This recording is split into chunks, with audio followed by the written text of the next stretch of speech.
ಮೂಕಂ ಕರೋತಿ ವಾಚಾಲಂ ಪಂಗುಂ ಲಂಘಯತೆ ಗಿರಿಂ ಯತ್ಕೃಪಾ ತಮಹಂ ವಂದೇ ಪರಮಾನಂದ ಮಾಧವಂ ಸ್ಥಾಪಕಾಯ ಚ ಧರ್ಮಸ್ಯ ಸರ್ವಧರ್ಮ ಸ್ವರೂಪಿಣೆ ಅವತಾರ ವರಿಷ್ಠಾಯ ರಾಮಕೃಷ್ಣಾಯ ತೇ ನಮಃ. ಸದಾಶಿವ ಸಮಾರಂಭಾಂ ಶಂಕರಾಚಾರ್ಯ ಮಧ್ಯಮಾಂ ಅಸ್ಮದಾಚಾರ್ಯ ಪರ್ಯಂತಾಂ ವಂದೇ ಗುರು ಪರಂಪರಾ. ಎಲ್ಲರೂ ಸಹನಾ ಓದಿರೋಣ. ಸಹನಾ ಭವತು ಸಹನೌ ಭುನಕ್ತು ಸಹ ವೀರ್ಯಂಕರವಾವಹೈ ತೇಜಸ್ವಿನಾವಧೀತಮಸ್ತು ಮಾ ವಿದ್ವಿಷಾವಹೈ. ಓಂ ಶಾಂತಿ ಶಾಂತಿ ಶಾಂತಿ. Welcome everyone to this unique course on Vedanta, a primer, a foundation course on Dharma and the principles of Vedanta. ಎಲ್ಲರಿಗೂ ಸ್ವಾಗತ. ವೇದಾಂತದ ಕಿರುಪರಿಚಯದ 15 ದಿನಗಳ ಈ ಒಂದು ಕೋರ್ಸ್ಗೆ ಎಲ್ಲರಿಗೂ ಸ್ವಾಗತ. ಅದರಲ್ಲಿ ನಾವು 2 ವಾರ ಮುಗಿಸಿ 3ನೇ ವಾರದ ಮೊದಲನೇ ದಿನದಲ್ಲಿದ್ದೀವಿ. We are in the third week, first day. The first week was more towards the introductory topics about Dharma and Vedanta. Basically to deal with Purushartha, ಕರ್ಮ, ವರ್ಣಾಶ್ರಮ ವ್ಯವಸ್ಥಾ, ಶಾಸ್ತ್ರಗಳು ಮತ್ತು ಸಂಸಾರ ನಿವೃತ್ತಿ ಸಾಧನೆ. ಸೊ ಈ 5 ಮುಖ್ಯವಾಗಿ ಬೇಕಾದಂತಹ ಫೌಂಡೇಶನ್ ಥಿಯರಿಗಳನ್ನ, ಅಂದ್ರೆ ಮೂಲಭೂತವಾಗಿ ವೇದಾಂತ ಅಷ್ಟೇ ಅಲ್ಲದ್ರೆ ನೀವು ಯಾವುದಕ್ಕೆ ಹೋದ್ರೂ ತಿಳ್ಕೊಬೇಕಾಗಿರುವಂತಹ ವಿಷಯಗಳು. Not just Vedanta, but even any science that you want to pursue in Indian scriptures and Indian philosophy, those were the few things. Second week, 2ನೇ ವಾರ, ವಾಸ್ ಮೂರ್ ಟುವರ್ಡ್ಸ್ ಅನುಷ್ಠಾನ ವೇದಾಂತ, practicing Vedanta. And how we did the practicing of Vedanta? Through using 4 yogas, and the 5th day was sadhana chatushtaya.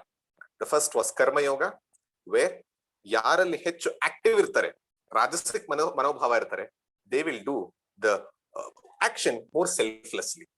The second is upasana yoga. After doing lot of activities, ಒಂದಷ್ಟು ಚಟುವಟಿಕೆ ಕ್ರಿಯೆಗಳನ್ನ ಮಾಡ್ತಾ ಕ್ರಿಯಾಶೀಲರಾದಾಗ ಮನಸ್ಸು extrovert ಆಗತ್ತೆ. To bring it inward, upasana. So discipline at physical level, verbal level and mental level through meditations and many other practices. ಧ್ಯಾನ ಮತ್ತು ಮಾನಸಿಕ ಪೂಜೆ ಮುಂತಾದವುಗಳಿಂದ ಮನಸ್ಸನ್ನ ಟ್ರೈನ್ ಮಾಡುವಂಥದ್ದು. The third day was ಜ್ಞಾನ ಯೋಗ. The first was physical, the second was emotional, the third is intellectual. ಅಂದ್ರೆ ದೈಹಿಕ, ಮಾನಸಿಕ ಮತ್ತು ಬೌದ್ಧಿಕ. ಯಾಕಂದ್ರೆ ignorance is the problem. ಅಜ್ಞಾನವೇ ಒಂದು ಸಮಸ್ಯೆ ಆದಾಗ ಅದಕ್ಕೆ ಸೊಲ್ಯೂಷನ್ ಜ್ಞಾನ ಮಾತ್ರ.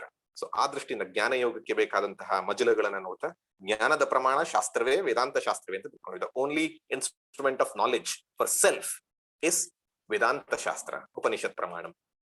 And the 4th day, when we were thinking what is the role of bhakti in Vedanta, we came to know it's not just a individual discipline, it's a course of disciplines. ಅದು ಒಂದು ಸಾಧನವಲ್ಲ, ಎಲ್ಲ ಸಾಧನಗಳ ತಿರುಳು. ಎಲ್ಲ ಸಾಧನದಲ್ಲೂ ಕೂಡ ಹಾಸು ಹೊಕ್ಕಾಗಿರುವಂತದ್ದು ಯಾವುದು ಅಂದ್ರೆ ಭಕ್ತಿ. ಭಕ್ತಿಯಿಂದಾಗ ಸುಪ್ರೀಂ ಲವ್ ಅನ್ನೋದನ್ನ ತಗೊಂಡು ಭಕ್ತಿ ಯೋಗ ಅಂದಾಗ ಹೇಳಿದಂತಹ 3 ಯೋಗಗಳಲ್ಲೂ ಕೂಡ ಹಾಸು ಹೊಕ್ಕಾಗಿದೆ. It's a summation or it's a culmination of all the yogas that is. And last day of the previous week we discussed about ಸಾಧನ ಚತುಷ್ಟಯ ಸಂಪತ್ತಿ, 4-fold qualifications to become a Vedantic seeker. ಅಂದ್ರೆ ಮುಖ್ಯವಾಗಿ just as we want any qualification to graduate or to apply for a higher course, ಹಾಗೆ ವೇದಾಂತಕ್ಕೆ ಹೋಗ್ಬೇಕಾದ್ರೆ ಏನ್ ಬೇಕು, it doesn't expect any degrees. ಯಾವುದೇ degree ಆಗ್ಲಿ, ಪೋಸ್ಟ್ ಗ್ರಾಜುಯೇಟ್ ಡಿಗ್ರಿ ಆಗ್ಲಿ, ಇದನ್ನ ನೋಡಲ್ಲ. ಆದ್ರೆ ಅದು ನಮ್ಮಲ್ಲಿರುವಂತಹ 4 ಅಂಶಗಳನ್ನು ನೋಡುತ್ತೆ.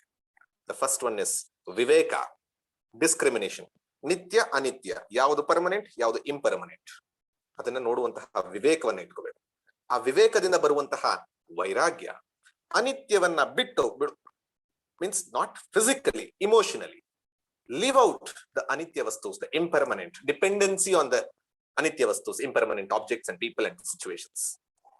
That is the vairagya, second aspect. And once you leave that, you have to hold on to something, and then biಟ್ಟು ಮೇಲೆ ಇನ್ನೊಂದು ಹಿಡಬೇಕು ಮನಸ್ಸು. Emotionally we have to catch hold of something. So that is nitya vastu, that is either self or God. So that is mumukshutva. And last, to pay attention, to gain whatever we want, we need discipline. So ಆ ದೃಷ್ಟಿಯಿಂದ discrimination, dispassion, desire, discipline, 4 Ds ಅದನ್ನ ನೋಡಿ, ಅದನ್ನ ಒಂದೊಂದನ್ನು examine ಮಾಡ್ತಾ ಯಾವ ರೀತಿ ನಮ್ಮ ಜೀವನದಲ್ಲಿ ತರಬಹುದು ಅನ್ನುವಂತಹ ಒಂದು ಪ್ರಾಕ್ಟಿಕಲ್ ಆಗಿ ಪ್ರಯತ್ನ ಪಟ್ಟಿದ್ದೀವಿ. 2 weeks over, 3rd week and the last week. 3 ವಾರದಲ್ಲಿ 2 ವಾರ ಮುಗಿದು 3ನೇ ವಾರಕ್ಕೆ ಕಾಲಿಟ್ಟಿದ್ದೀವಿ. This week is more critical and deep. ಈ ವಾರ ನಾವು ಕಲ್ತಂತ ಹಳೆಯದು ನಾವು ಹಲವಾರು ಕಡೆ ಕೇಳಿರ್ಬಹುದು, ಹಲವಾರು ಕಡೆ ವಿಚಾರ ಮಾಡಿರ್ಬೋದು. ಈ ವಾರ ಕಲಿಯೋದು ವೇದಾಂತದಲ್ಲಿ ಮಾತ್ರ ಸಿಗುವಂಥದ್ದು. ವೇದಾಂತದಲ್ಲಿ ಮಾತ್ರ ಸಿಗುವಂಥದ್ದು, ಬೇರೆ ಎಲ್ಲೂ ಸಿಗೋದಿಲ್ಲ. Whatever we are going to discuss this week, it is available only in Vedanta, nowhere else. And this is more deep, this is more thought provoking, more understanding and intellectual. ಇದು ಸ್ವಲ್ಪ ಬುದ್ಧಿಗೆ ಕಸರತ್ತು, ಶಾಸ್ತ್ರ ಪ್ರಮಾಣ ಹಿಡ್ಕೊಂಡು ನಮ್ಮ ಯುಕ್ತಿಗೆ ಹೊಂದಿಸಿ ಅನುಭವಕ್ಕೆ ನೆಲೆ ನಿಲ್ಲಿಸುತ್ತೆ. It uses all those things to finally establish in what we truly are. ನಾವು ಯಾರು ಅನ್ನೋದ್ರಲ್ಲಿ ನೆಲೆ ನಿಲ್ಲಿಸೋದಕ್ಕೆ. ಫಸ್ಟ್ ಸೆಷನ್ ಅಲ್ಲಿ ನಾವು ಪುರುಷಾರ್ಥಗಳಲ್ಲಿ ಮೋಕ್ಷ ಅಂತ ನಾವೇನ್ ಹೇಳಿದ್ವು, ಆ ಮೋಕ್ಷದಲ್ಲಿ ನೆನೆ ನಿಲ್ಲಿಸುವಂತಹ ಸೆಷನ್ಗಳು ಬರುತ್ತೆ ಈ ವಾರದಲ್ಲಿ. It is both conceptual and practical. ಸುಮ್ಮನೆ ಕಾನ್ಸೆಪ್ಟ್ ಹೇಳೋದಿಲ್ಲ, ಪ್ರಾಕ್ಟಿಕಲ್ ಆಗೂ ಇರುತ್ತೆ. ಸೊ ಎರಡು, it's a mixture of both theory and practical. So ಆ ದೃಷ್ಟಿಯಿಂದ will start today's session. I think in one of the classes last week I told the paradigms of education. Journey from known to the unknown, journey from near to the far, journey from what you are to what you have to be. This is general paradigm of education. ಅಂದ್ರೆ education, ಶಿಕ್ಷಣ ಅಂದ್ರೆ ಏನಂದ್ರೆ ಗೊತ್ತಿರೋದ್ರಿಂದ ಗೊತ್ತಿಲ್ಲದಿರೋದು ಕರ್ಕೊಂಡು ಹೋಗೋದು, ಹತ್ತಿರದಿಂದ ದೂರಕ್ಕೆ, ಮತ್ತು ನೀವು ಏನ್ ಆಗಿದ್ದೀರೋ ಅದರಿಂದ ಏನ್ ಆಗಬೇಕು ಅಂತ ಇದ್ದೀರೋ ಅಲ್ಲಿ ಕರ್ಕೊಂಡು ಹೋಗೋದಕ್ಕೆ ಅಂತ. And I told Vedanta is not this. Vedanta ಇದಲ್ಲ. ವೇದಾಂತ ಏನ್ ಮಾಡುತ್ತೆ? Vedanta deals with the nearest than the nearest. Vedanta deals with more dearest to us, and Vedanta deals with ಏನಂದ್ರೆ ನೀವು ಯಾರು ಆಗಿದ್ದೀರೋ ಅಂತ ಅನ್ಕೊಂಡಿದಿರೋ, ನೀವು ಯಾರು ಅನ್ನೋದು ನಿಜವಾಗ್ಲೂ what you have thought about yourself to what you truly are. This is the journey. So ಆ ದೃಷ್ಟಿಯಿಂದ ನಾವು ಯಾರು ಅಂತ ತಿಳ್ಕೊಂಡಿದೀವಿ, ನಾವು what we have thought about ourselves, ಅಲ್ಲಿಂದ ವಾಟ್ ವಿ ಆರ್ ಟ್ರೂಲಿ ಅಲ್ಲಿ ಕರ್ಕೊಂಡು ಹೋಗೋದು ಈ ವಾರದ ಒಂದು project. This is a main project, not just for this week, for the whole life. So ಆ ದೃಷ್ಟಿಯಿಂದ ನೋಡೋಣ, what we think our selves to be. ನಮ್ಮನ್ನ ನಾವು ಯಾರು ಅಂತ ಅನ್ಕೊಂಡಿದೀವಿ? We think ourselves as individuals with this body. ನಮ್ಮನ್ನ ನಾವು ಅನ್ಕೊಳ್ಳೋದು ಈ ದೇಹದಲ್ಲಿರುವಂತ ನಾನು, ಪ್ರಮೋದ್, ಸ್ನೇಹ, ಸುಮಾ, ರಾಮ, ಕೃಷ್ಣ, ಯಾರೇ ಆಗ್ಲಿ. ಸೊ ಈ ದೇಹದಲ್ಲಿರುವಂತಹ ವ್ಯಕ್ತಿ, he is a person embodied in this body. ಇಷ್ಟನ್ನು ತಿಳ್ಕೊಂಡಿದ್ದೀವಿ. So today's session is going to analyse bit by bit what we truly have understood ourselves as. It won't tell you what you truly are today. ನಮ್ಮನ್ನ ನಾವು ಯಾರು ಅಂತ ಅಂದ್ಕೊಂಡಿದೀವೋ ಅದನ್ನೇ ಬಿಡಿಸಿ ತೋರಿಸುವಂಥದ್ದು. It clearly analyzes and makes us understand the different layers of our personality. ನಮ್ಮ ವ್ಯಕ್ತಿತ್ವದ ಬೇರೆ ಬೇರೆ ಮಜಲುಗಳನ್ನ ಬಿಡಿಸಿ ಬಿಡಿಸಿ ಫಸ್ಟ್ ತೋರಿಸುತ್ತೆ ನಾವ್ ಯಾರು ಅನ್ಕೊಂಡಿದೀವೋ ಅವ್ರ ಬಗ್ಗೆ. ವೇದಾಂತ says, or our scripture says, we have 3 bodies. ನಮಗೆ 3 ದೇಹಗಳಿದೆ ಅಂತ ಹಲವಾರು ಜನಕ್ಕೆ ಅನಿಸ್ತಾ ಇದೆ. ಒಂದೇ ದೇಹ ಇರೋದು, 3 ದೇಹ ಅಥವಾ 3 ಶರೀರ, ಇದು ಹೇಗೆ ಸಾಧ್ಯ ಅಂತ. ವೇದಾಂತ says, I will make you understand. You all have 3 bodies or 3 sharirams. Each of us are endowed with 3 bodies. ನಾವೆಲ್ಲರಿಗೂ ಕೂಡ 3 ದೇಹಗಳನ್ನ ಧಾರಣೆ ಮಾಡ್ತಾ ಇದೀವಿ. ಅದಕ್ಕೆ ಶರೀರ ತ್ರಯ ಅಂತ ಕರಿತೀವಿ. ಸೊ ಎಲ್ಲರಲ್ಲೂ ಕೂಡ ಶರೀರ ತ್ರಯಗಳಿವೆ. ಸೊ ಆ ಶರೀರ ತ್ರಯವನ್ನ ಇವತ್ತು ಮೊದಲನೇ ಭಾಗದಲ್ಲಿ ಅನಲೈಸ್ ಮಾಡ್ತೀವಿ. ಆಮೇಲೆ ಎಲ್ಲರೂ ಕೂಡ 3 ಅವಸ್ಥೆಗಳನ್ನ ಅನುಭವಿಸ್ತೀವಿ. Each of us experience 3 states of experiences. So avasthatraya.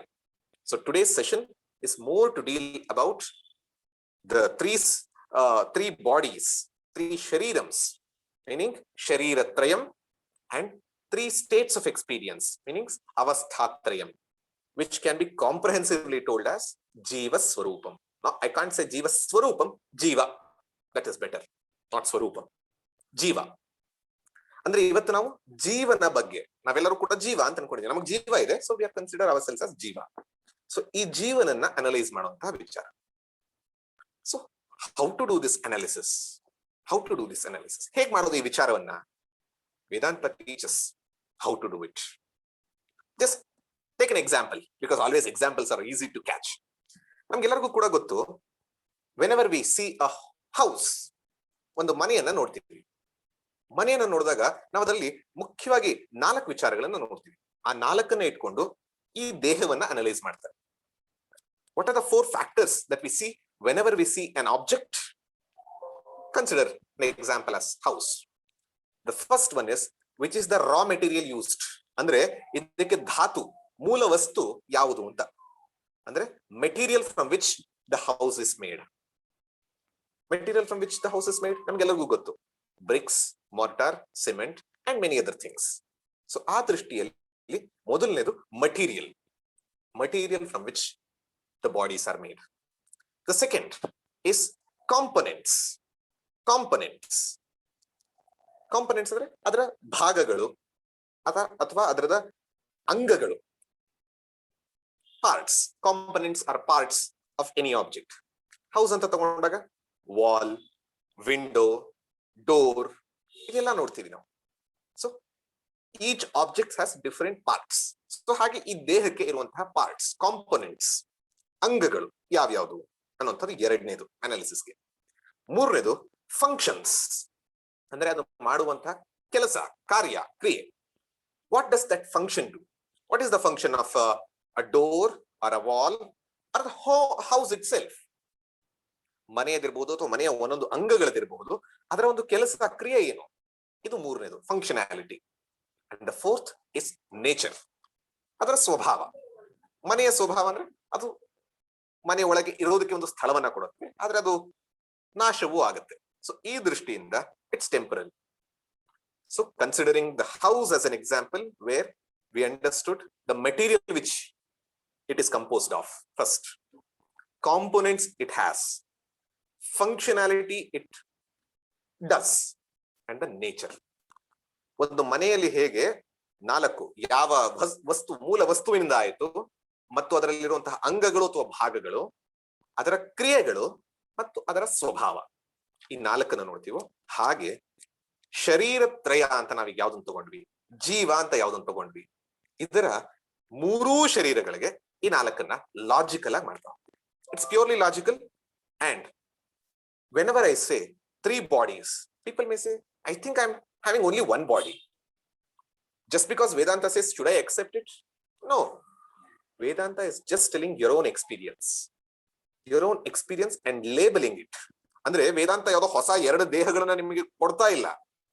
ಇರುವಂತಹ ದೇಹಗಳಲ್ಲೇ ಇರುವಂತಹ ನಮ್ಮ ಎಕ್ಸ್ಪೀರಿಯನ್ಸ್ ನಲ್ಲೇ ನಿಮಗೆ ತೋರಿಸಿ ಅದರ ಫಂಕ್ಷನಾಲಿಟಿ ಹೇಳಿ ಅದಕ್ಕೊಂದು ಲೇಬಲ್ ಕೊಡ್ತಾ ಇದೆ ಅಷ್ಟೇ. It is not giving anything new. Each of us have 3 bodies. So if we understand, that becomes very easy to know and to correct. So today's session is about Jiva, an individual as we perceive. ಅಂದ್ರೆ ನಾವು ನಮ್ಮನ್ನ ತಿಳ್ಕೊಂಡಿರುವಂತಹ ಯಾವ ವ್ಯಕ್ತಿ ಅಥವಾ ವ್ಯಕ್ತಿತ್ವ ಅಂತ ಕರಿತೀವಿ, ಅದರ ಬಗ್ಗೆ ವಿಚಾರ ಮಾಡ್ತೀವಿ. So 3 sharirams ಅಂತ ಹೇಳಿದೆ. What are those? I'll name it first, then we will go to the details. The first is sthula shariram. Sthula shariram, ಕನ್ನಡದಲ್ಲಿ ಗೊತ್ತಾಗುತ್ತೆ, ಸ್ಥೂಲ ಶರೀರ. In English it is translated as gross body or physical body. Gross body or physical body. Second, ಸೂಕ್ಷ್ಮ ಶರೀರಂ, ಕನ್ನಡದಲ್ಲಿ ಗೊತ್ತಾಗುತ್ತೆ, ಸೂಕ್ಷ್ಮ ಶರೀರ. In English subtle body. Subtle ಅಂದ್ರೆ not physical but a little subtle. ಮೂರನೇದು ಕಾರಣ ಶರೀರಂ, ಮೀನಿಂಗ್ causal body. ಕಾರಣ ಶರೀರ ಕಾರಣ, ಕಾರಣ ಅಂದ್ರೆ ಅದು ಏನು ಅನ್ನೋದು ನಾವು ತಿಳ್ಕೊಳ್ಳೋಣ. ಈಗ ಅದರದನ್ನು ಡೈರೆಕ್ಟ್ ಆಗಿ ಹೇಳಲಿಕ್ಕೆ ಕಷ್ಟ ಆಗುತ್ತೆ. causal body. ಸೊ 3, ಸ್ಥೂಲ ಶರೀರಂ, ಸೂಕ್ಷ್ಮ ಶರೀರಂ, ಕಾರಣ ಶರೀರಂ. gross body, subtle body, causal body. So these are the 3 bodies that we have, is what Shastras are telling. So let us examine, do we have these 3 bodies and what are those? What is the matter or material it is made up of? ಯಾವ ಒಂದು ವಸ್ತುವಿಂದಾಗಿದೆ. What are the components it consists of? ಅದರ ಅಂಗಗಳು, ಭಾಗಗಳು ಏನು? What is the functionality of each component or the whole body? ಅದರ ಒಂದು ಕೆಲಸ, ಕ್ರಿಯೆ, ಅದರ ಒಂದು ಏನ್ ಕೆಲಸ ಮಾಡುತ್ತೆ ಅಂತರದ್ದು. 4ನೇದು what is the nature, ಸ್ವಭಾವ. ಸೊ ಈ 4 ಕೂಡ ಡಿಸ್ಕಸ್ ಮಾಡೋಣ. ಫಸ್ಟ್ ಲೆಟ್ us consider ಸ್ಥೂಲ ಶರೀರಂ, physical body. When I say physical body, though it is telling something physical, gross body, sthula shariram, this is the sthula shariram. So it is labeling this as sthula shariram or physical body. ನಾವು ಯಾವುದನ್ನ ಈಗ ನಾವು ನೋಡ್ತಾ ಇದೀವಿ, ಎಲ್ಲರಿಗೂ ಏನ್ ಕಾಣಿಸ್ತಾ ಇದೆ, ಇದನ್ನ ಸ್ಥೂಲ ಶರೀರ ಅಂತ ಹೆಸರು ಇಡ್ತಾ ಇದೆ ಅಷ್ಟೇ. It is not creating it. So ಸ್ಥೂಲ ಶರೀರ. Human body which is physical or gross, ಇದಕ್ಕೆ ಸ್ಥೂಲ ಶರೀರ ಅಂತ ಹೇಳ್ತೀವಿ. ಸೊ ದ ಫಸ್ಟ್ ಕಾಂಪೊನೆಂಟ್ ನಾವು ಯಾವ್ದು ನೋಡ್ಬೇಕು? 4 ಕಾಂಪೊನೆಂಟ್ಸ್ ಅಲ್ಲಿ material from which it is made up of. ಯಾವ ಮೂಲ ವಸ್ತುವಿನಿಂದ ಮಾಡಲ್ಪಟ್ಟಿದೆ? ನಿಮ್ಗೆಲ್ಲರಿಗೂ ಗೊತ್ತು what this body is made up of. What this body is made up of? Everyone knows. It is made up of 5 elements, not like chemistry which has 120 plus elements. They are going for inno ಸ್ವಲ್ಪ detailing ಹೋಗಿದ್ದಾರೆ, but finally even science is thinking about coming to one element, one moola vastu. They are trying to come out, but shastras are telling we are made up of 5 basic elements. 5 basic elements. 5 ಮೂಲ ವಸ್ತುಗಳಿಂದ ಈ ಶರೀರ ಆಗಿದೆ. ಅದಕ್ಕೆ ಈ ಶರೀರನ ಎಂತ ಕರಿತೀವಿ ಅಂದ್ರೆ ಪಾಂಚ ಭೌತಿಕ ಶರೀರಂ. ಪಾಂಚ ಭೌತಿಕ, ಫಿಸಿಕಲ್ ಶರೀರಂ, body. Body which is made up of 5 basic physical elements. And what are those? We all know it. I need to tell you. ಪಂಚಭೂತಗಳು ಯಾವ್ಯಾವುದು? ಸ್ಪೇಸ್, ಆಕಾಶ, ವಾಯು, ವಾಯು, ಏರ್, ಅಗ್ನಿ, ಫೈರ್, ಜಲಂ, ವಾಟರ್, ಅಂಡ್ ಪೃಥ್ವಿ ಮೀನ್ಸ್ ಅರ್ತ್. ಸೊ 5: ಆಕಾಶ, ವಾಯು, ಅಗ್ನಿ, ಅಪ್ಪು, ಜಲ, ಪೃಥ್ವಿ, ಅರ್ತ್. ಸೊ ಈ 5ರಿಂದ ಈ ದೇಹ ಆಗಿದೆ. ಇದು ಎಲ್ಲರಿಗೂ ಗೊತ್ತು. But is it just philosophy or is it just because of Vedanta should we accept it? Don't we experience it? ನಾವೇ ನೋಡೋಣ. ಪಾರ್ಥಿವ ಶರೀರ. Whenever a person dies we consider ಪಾರ್ಥಿವ ಶರೀರ ಹೋಯ್ತು. Because and we either bury it or burn it. ನಮ್ಗೆ ಗೊತ್ತಾಗುತ್ತೆ physical earth part is physically seen, physically felt. So ನಮ್ಮಲ್ಲಿ ಪೃಥ್ವಿ ಅಂಶ ಇರೋದು ನಮ್ಮ ಕಣ್ಣಿಗೆ ಕಾಣಿಸ್ತಾ ಇದೆ. ಸೊ ಪೃಥ್ವಿ ಅಂಶ we all can see. Then water. ನಮ್ಮಲ್ಲಿ ಜಲದ ಅಂಶ ಹೇಗಿದೆ? ನಮ್ಮಲ್ಲಿರುವಂತಹ ರಕ್ತ ಇರಬಹುದು, ಜಲದ ಅಂಶ ಇರೋದಕ್ಕೆ it is giving a shape to our body. Whatever shape we are in, whether it is 6 pack or family pack, it is because of the water element that our body consists of. ನಮ್ಮಲ್ಲಿರುವಂತಹ ಜಲತತ್ವ ಅಥವಾ ಜಲದ ಅಂಶದಿಂದ ನಮ್ಮ ದೇಹಕ್ಕೆ ಒಂದು shape ಬರುತ್ತೆ, ಒಂದು ಆಕಾರ, ರೂಪ ಬರುತ್ತೆ. We all know it and we all experience it. Third, ವಾಯು. ವಾಯು ಎಲ್ಲಿ ಕಾಣುತ್ತೆ? Life force. Each of us are living. ನಾವೆಲ್ಲರೂ ಕೂಡ ಬದುಕಿರೋದೇನು ಅಂದ್ರೆ ಈ ವಾಯು ತತ್ವದಿಂದ. ನಮ್ಮ ಒಳಗೂ ಕೂಡ ವಾಯು ಇದೆ, ಎಲ್ಲರಿಗೂ ಕೂಡ ಅದು ಅನುಭವದಲ್ಲೂ ಇದೆ. Each of us have it. And the fourth is important, is ಅಗ್ನಿ. ಅಗ್ನಿ ಸತ್ತ ಮೇಲೆ ಅಗ್ನಿ ಹಾಕೋದು ಅನ್ಕೊಂಡಿದ್ವಿ, ಒಳಗೂ ಅಗ್ನಿ ಇದೆಯಾ? Yes, digestive fire. ಅಹಂ ವೈಶ್ವಾನರೋ ಭೂತ್ವ ಪ್ರಾಣಿನಾಂ ದೇಹಮಾಶ್ರಿತಃ. ವೈಶ್ವಾನರ ಅಗ್ನಿ. Even otherwise temperature, sweat, it comes off because temperature means heat, fire principle. And last, space. We are all in space and each organ has occupied space. ನಾವೆಲ್ಲರೂ ಆಕಾಶದಲ್ಲಿದ್ದೀವಿ ಅಂಡ್ ನಾವು ಒಂದು ಭಾಗ, ಆಕಾಶದ ಒಂದು ಭಾಗ ಮಾಡಕ್ಕಾಗದೆ ಹೋದ್ರು ಅದನ್ನ ಆಕ್ಯುಪೈ ಮಾಡ್ಕೊಂಡಿದೀವಿ. ಸೊ ಆ ದೃಷ್ಟಿಯಿಂದ ಪಂಚಭೂತಗಳಿಂದ ಹೊಂದಿರುವಂತಹ ಈ ದೇಹ ಪಾಂಚಭೌತಿಕ. So we all know it. So this is the first one. Material from which it has been made. ಪಂಚಭೂತಗಳು. We all know it. Second, what are the components of this physical body?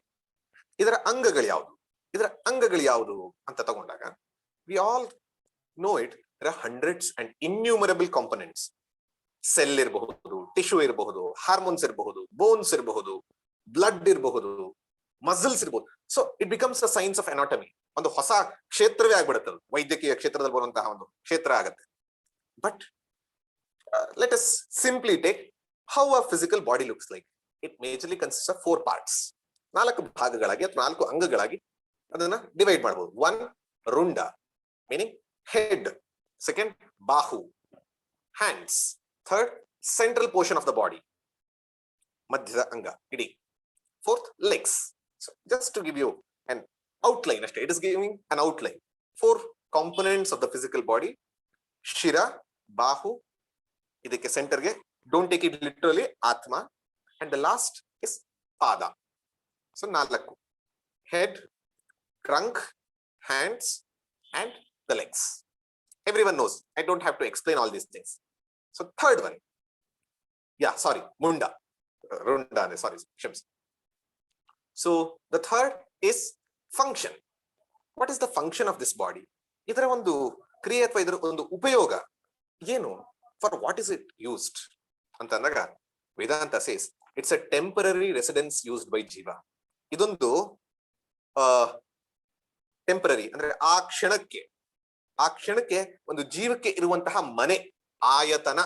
ಕನ್ನಡದಲ್ಲಿ ಹೇಳೋದ perfect Sanskrit ಕನ್ನಡದಲ್ಲಿ ಆಯತನ ಅಂದ್ರೆ ಒಂದು ಮನೆ ಇದ್ದ ಹಾಗೆ. We all have come and taken this residence for lease. ಒಂದು ಲೀಸ್ಗೆ ಈ ಮನೆಯನ್ನ ಕೊಂಡ್ಕೊಂಡಿದೀವಿ. ಲೀಸ್ಗೆ ಮನೆ ಕೊಂಡ್ಕೋಬೇಕು ಅಂದ್ರೆ you need to pay the amount, advance amount of few lakhs. What you have given, it is the karma ಫಲಾಸ್.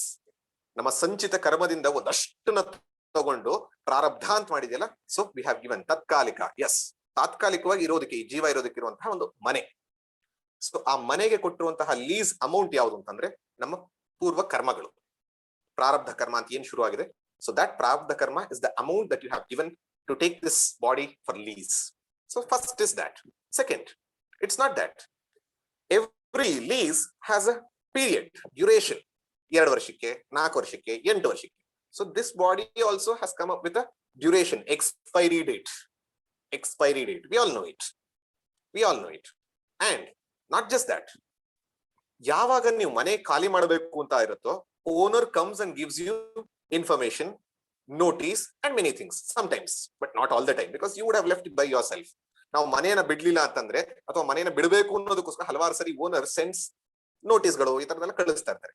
Our body also gets notices in the form of illness, injury, diseases and many other things. So you are in this home, beware of it. You have to leave ಅನ್ನೋ ರೀತಿಯಲ್ಲಿ ಒಂದು caution, word of caution ಅನ್ನ ಇಟ್ಕೊಂಡು. But ಎಲ್ಲ ಸರಿ ಕೊಡ್ತಾರೆ ಅಂತೇನಿಲ್ಲ. And while staying in the home, what do you do? ನೀವು ಮನೇಲಿ ಇಟ್ಕೊಂಡು ಏನ್ ಮಾಡ್ತೀರಾ? ಕೆಲಸಗಳನ್ನ ಮಾಡ್ತೀರಾ, ಇನ್ನೊಂದಷ್ಟು ದುಡಿತೀರಾ, ಇನ್ನೊಂದಷ್ಟು ದುಡಿದು ನೆಕ್ಸ್ಟ್ ಮನೆಗೆ ಹೋಗೋದಕ್ಕೆ ಏನ್ ಬೇಕೋ ಆ ಒಂದು ಪ್ರಿಪರೇಷನ್ ಎಲ್ಲ ಮಾಡ್ತೀರಾ. Staying in this home, you earn money and you do all preparations for new home. Whether it could be a bungalow or it could be a slum, depends of how much you earn, how much of effort that you put. That effort you put is the karma. How much you earn, visible, invisible. ಆ ದೃಷ್ಟಿಯಲ್ಲಿ ಕರ್ಮ ಫಲ, ಆಗಾಮಿ ಕರ್ಮ. I had told you. So ಅದೆಲ್ಲವೂ ಕೂಡ store ಆಗಿ ಇರುತ್ತೆ. Then one day you have to leave this home. One day we will also leave this body and travel for the next. So ಆ ದೃಷ್ಟಿಯಿಂದ ಫಂಕ್ಷನಾಲಿಟಿ ಆಫ್ ದಿಸ್ ಬಾಡಿ ಅಂತ ಅಂದಾಗ it acts as an operational address. ಈಗ ನೀವ್ ಎಲ್ಲಿದ್ದೀರಾ ಅಂತಂದ್ರೆ ನಿಮ್ಮ ಮನೆಗೆ ಒಂದು ಅಡ್ರೆಸ್ ಕೊಡೋ ರೀತಿ ನೀವ್ ಯಾರು ಅಂದ್ರೆ ಈ ಹೆಸರು, ಈ ಒಂದು ಬಾಡಿಗೆ ಒಂದು ಹೆಸರು ಕೊಟ್ಬಿಟ್ಟು ಆಪರೇಷನಲ್ ಅಡ್ರೆಸ್ ಅಷ್ಟೇ, ಇನ್ನೇನು ಇಲ್ಲ. So otherwise we have to leave. So this is the function where ಜೀವ ರಿಸೈಡ್ಸ್ ಇನ್ ದಿಸ್ ಬಾಡಿ. ಜೀವ resides in this body. Functionality ಅಂತ ಗೊತ್ತಾಯ್ತಲ್ಲ. ಈ ಜೀವ ಈ ದೇಹದಲ್ಲಿ ಇರೋದಕ್ಕೆ ಒಂದು ಆಯತನ, ತಾತ್ಕಾಲಿಕವಾಗಿ ಇರೋದಕ್ಕೆ ಒಂದು ಜಾಗ ಅಷ್ಟೇ ಈ ದೇಹ, ಇನ್ನೇನು ಅಲ್ಲ. Then the last part is nature. Nature ಅಂದ್ರೆ ಸ್ವಭಾವ. ಈ ದೇಹದ ಸ್ವಭಾವ ಏನು? What is the nature of this gross body or the physical body? It has basically many features, but I have taken only 3 features to make it understand. The first, physical body is visible to me and others. ಈ ದೇಹ ನನಗೂ ನೋಡ್ಕೊಳ್ಳೋದಕ್ಕೆ, ನನಗೂ experience ಮಾಡೋದಕ್ಕಾಗತ್ತೆ, ಬೇರೆಯವ್ರು ಕೂಡ ಇದನ್ನ ನೋಡಿ experience ಮಾಡಬಹುದು. ನೋಡಕ್ಕೆ ಬೆಳ್ಳಗಿದಾನೆ, ನೋಡಕ್ಕೆ ದಪ್ಪಗಿದಾನೆ, ನೋಡಕ್ಕೆ ಸಣ್ಣಗಿದಾನೆ, ಇಷ್ಟು ಹೈಟು, ಇಷ್ಟು weight. So you can know and others can also know. You can experience and others also can experience. So the first one, nature is visible to you. Visible are not just visible, experienceable anta. Visible to you and others. Second, limited lifespan. Limited lifespan. ಎಷ್ಟು ನಮಗೆಲ್ಲರಿಗೂ ಗೊತ್ತು, 60 ವರ್ಷ, 80 ವರ್ಷ, 100, 120, 150, but ಹೊರಡಲೇಬೇಕು. Limited lifespan depends on our prarabdha karma. So this is our second nature of this body. And third, it is subject to modifications or changes.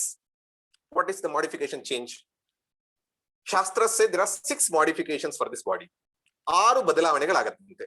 ಅದಕ್ಕೆ ಏನಂತಾರೆ ಅಂದ್ರೆ ಷಡ್ ವಿಕಾರ ದೇಹ ಅಂತ ಕರೀತಾರೆ. ಷಡ್ ವಿಕಾರ ದೇಹ. body with 6 modifications. What are the 6 modifications? I'll tell it. Asti, existence. Asti, when we are in womb, we exist. So that is the first level. Existence. Asti, ide anta. Jayate, born. After the womb, the jiva takes a birth. So born. Huttutte. Next. Yeah, those are all second. I'll tell you, Sudha madam. Second, third, vardhate. Vardhate means grows, ಬೆಳೆಯುತ್ತೆ. ಮಗು ಹುಟ್ಟಿದ ಮೇಲೆ ಏನತ್ತೆ? ಬೆಳೆಯುತ್ತೆ. ವರ್ಧತೆ. Fourth, ವಿಪರಿಣಮತೆ. Metaphorically changes, hormonal changes and all kinds of metaphorical changes. Fifth, apakshiyate. Decays. Decays. Last, nashyate. Dies. Death. So, 6. ಇನ್ನೊಂದ್ಸರಿ ಹೇಳ್ತೀನಿ. ಅಸ್ತಿ, ಜಾಯತೆ, ವರ್ಧತೆ, ವಿಪರಿಣಮತೆ, ಅಪಕ್ಷೀಯತೆ, ನಶ್ಯತಿ.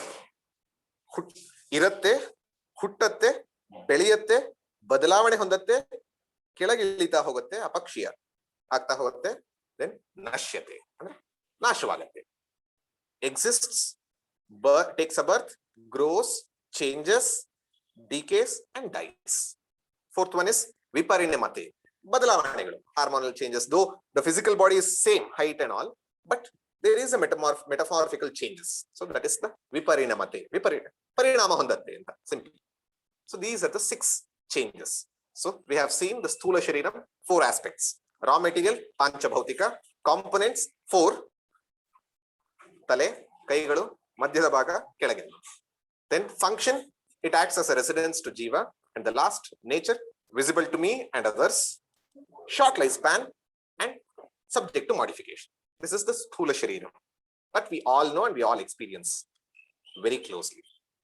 The second shariram is sukshma shariram.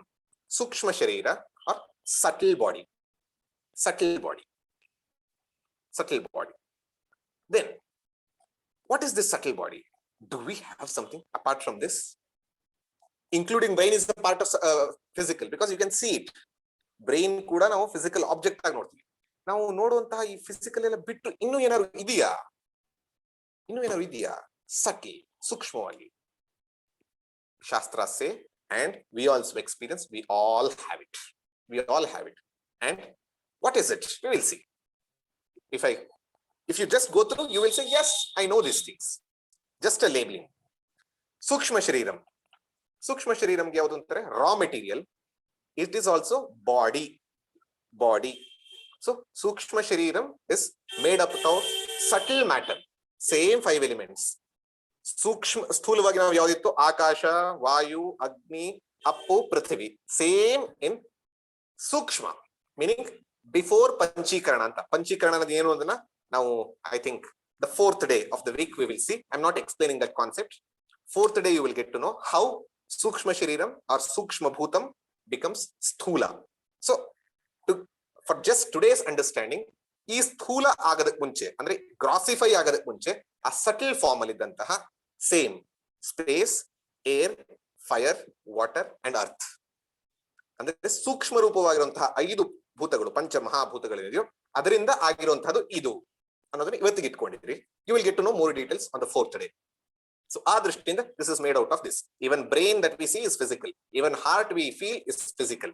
But even beyond that is subtle. What is it? ಅಂತಂದಾಗ second part, components ಕೊದಾಗ ನಿಮ್ಗೆ ಗೊತ್ತಾಗುತ್ತೆ. Raw material is ಸೂಕ್ಷ್ಮ ಭೂತಾನಿ, ಪಂಚಮಹಾ ಸೂಕ್ಷ್ಮ ಭೂತಾನಿ. Same in subtle form. So the second part is components, means ಅಂಗಗಳು. 19 components. 19 ಅಂಗಗಳಿವೆ ಇದಕ್ಕೆ. So 19 instruments of experience. ಈ ಸೂಕ್ಷ್ಮ ಶರೀರ ಅಂದ್ರೆ ಏನು ಅಂದ್ರೆ ಇನ್ಸ್ಟ್ರೂಮೆಂಟ್ ಆಫ್ ಎಕ್ಸ್ಪೀರಿಯನ್ಸ್, ಅನುಭವಗಳಿಗೆ ಇರುವಂತಹ ಸಾಧನ. ಯಾವುದೇ ಅನುಭವ ಬೇಕಾದ್ರೂ ಸಾಧನ. A means of experience is ಸೂಕ್ಷ್ಮ ಶರೀರಂ. So what is it? 19. So we will see. 5. The first set of 5 is pancha ಜ್ಞಾನೇಂದ್ರಿಯಾಸ್. ಪಂಚ ಜ್ಞಾನೇಂದ್ರಿಯಗಳು. Which are those? Eyes, ears, nose, tongue and skin. 5 ಜ್ಞಾನೇಂದ್ರಿಯಗಳು: ಕಣ್ಣು, ಕಿವಿ, ಮೂಗು, ನಾಲಿಗೆ ಮತ್ತು ಚರ್ಮ. Using which we experience and we come to know the external world. ಯಾವುದೇ ಒಂದು ನಾಲೆಜ್ ಆಗಬೇಕು ಅಂತಂದ್ರೆ ನಾವು ಈ ಪಂಚ ಜ್ಞಾನೇಂದ್ರಿಯಗಳಿಂದ ಬರ್ತೀವಿ. So 5, first 5. Second set of 5, we come to know few things but we do something. So the second is pancha karmendriyas, 5 motor organs. We all know it: vak, pani, payu, upastha, hasta. We all know it. ನಾವೆಲ್ಲರೂ ಕೂಡ ಗೊತ್ತು. So ನಮಗೆ ಈ ಯಾವುದರಿಂದ ಕೆಲಸಗಳನ್ನ ಮಾಡ್ತೀವೋ ಅದಕ್ಕೆ ನಾವು ಹೇಳ್ತೀವಿ. It could be reproductory organ, it could be excretory organ, it hands, it could be mouth, it could be the hands, legs, all these things. So 5, basically 5. Then if we understand these two, Jnanendriyas and Karmendriya, Jnanendriyas are organs of knowledge, Karmendriyas are organs of action. ಅಂದ್ರೆ ಒಂದು ಜ್ಞಾನಕ್ಕೆ ಇನ್ನೊಂದು ಕ್ರಿಯೆಗೆ ಇರುವಂತದ್ದು, ಇದು ನಮಗೆ ಗೊತ್ತು. Jnanendriyas act or are meant for receiving information, receiving knowledge from the world, receiving experiences from the world. ಜ್ಞಾನೇಂದ್ರಿಯಗಳೇನಕ್ಕೆ ಹೊರಗಿನ ಒಂದು ಪ್ರಪಂಚದ ಅನುಭವವನ್ನ, ಜ್ಞಾನವನ್ನ ಪಡೆಯೋದಕ್ಕಿರೋ. ಆದ್ರೆ ಕರ್ಮೇಂದ್ರಿಯಾಸ್ are meant for contributing to the world. ನಮ್ಮಿಂದ ಏನೋ ಒಂದು ಕ್ರಿಯೆ ಆಗೋದಕ್ಕೆ, ಅದು ಬಾಹ್ಯ ಪ್ರಪಂಚಕ್ಕೆ, ಬಾಹ್ಯ ವಸ್ತುಗಳಿಗೆ ಅಥವಾ ಬೇರೆ ಜನರಿಗೆ contributing to the world. It is something like an inlet and outlet. So ಈ ದೃಷ್ಟಿಯಲ್ಲಿ ಎರಡು ಇದೆ. ಸೊ ದಿಸ್ ಇಸ್ 10 ಆಯ್ತು. The next set of 5 is ಪಂಚ ಪ್ರಾಣಾಹ, 5 vital forces. 5 vital forces. ಪಂಚಪ್ರಾಣ ನಾವಂತೀವಿ ಹಲವಾರು ಸರಿ. ನಮ್ಗೆ ಯಾವ್ದಾದ್ರು ತುಂಬಾ ಇಷ್ಟ ಆದ್ರೆ ಪಂಚಪ್ರಾಣ ಅಂತ, ಅಂದ್ರೆ ಅಷ್ಟು ಇಷ್ಟ ಅನ್ನೋ ತರ ಬದುಕಿರೋದೇ ಪ್ರಾಣದಿಂದ. ಅದನ್ನ 5 ಭೇದಗಳಾಗಿ ಮಾಡಿದೆ. ಸೇಮ್ ಪ್ರಾಣ, the same life force is divided into 5 depending on the functionality. ಅದು ಮಾಡುವಂತಹ ಕ್ರಿಯೆಯ ಆಧಾರದ ಮೇಲೆ ಒಂದೇ ಪ್ರಾಣವನ್ನ 5 ಭೇದಗಳನ್ನಾಗಿ ಮಾಡಿ. ವಾಟ್ ಆರ್ ದೋಸ್ ಅಂತ ನೋಡಿದಾಗ 5 physiological systems. 5 physiological systems. Why do you require it?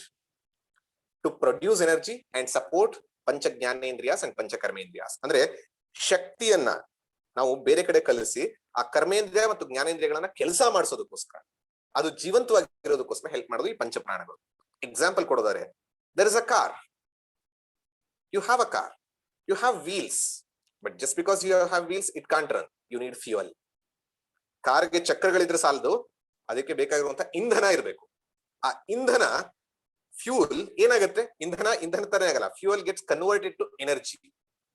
ಆ ಎನರ್ಜಿ ಆ ಒಂದು ಕಾರ್ನ ಮೂವ್ ಮಾಡಿಸುತ್ತೆ. ಅದೇ ರೀತಿ ಈ ದೇಹ ಅನ್ನುವಂತಹ ಕಾರ್ಗೆ ನಾವು ಒಂದು ಓಪನಿಂಗ್ ಇದೆ, ಯಾವ್ದಂದ್ರೆ ಬಾಯಿ, ಅಲ್ಲಿಗೆ ನಾವು ಫ್ಯೂಯಲ್ ಹಾಕ್ತಿವಿ, ಫುಡ್. ಅದು ಕನ್ವರ್ಟ್ ಆಗತ್ತೆ as nutrients and energy.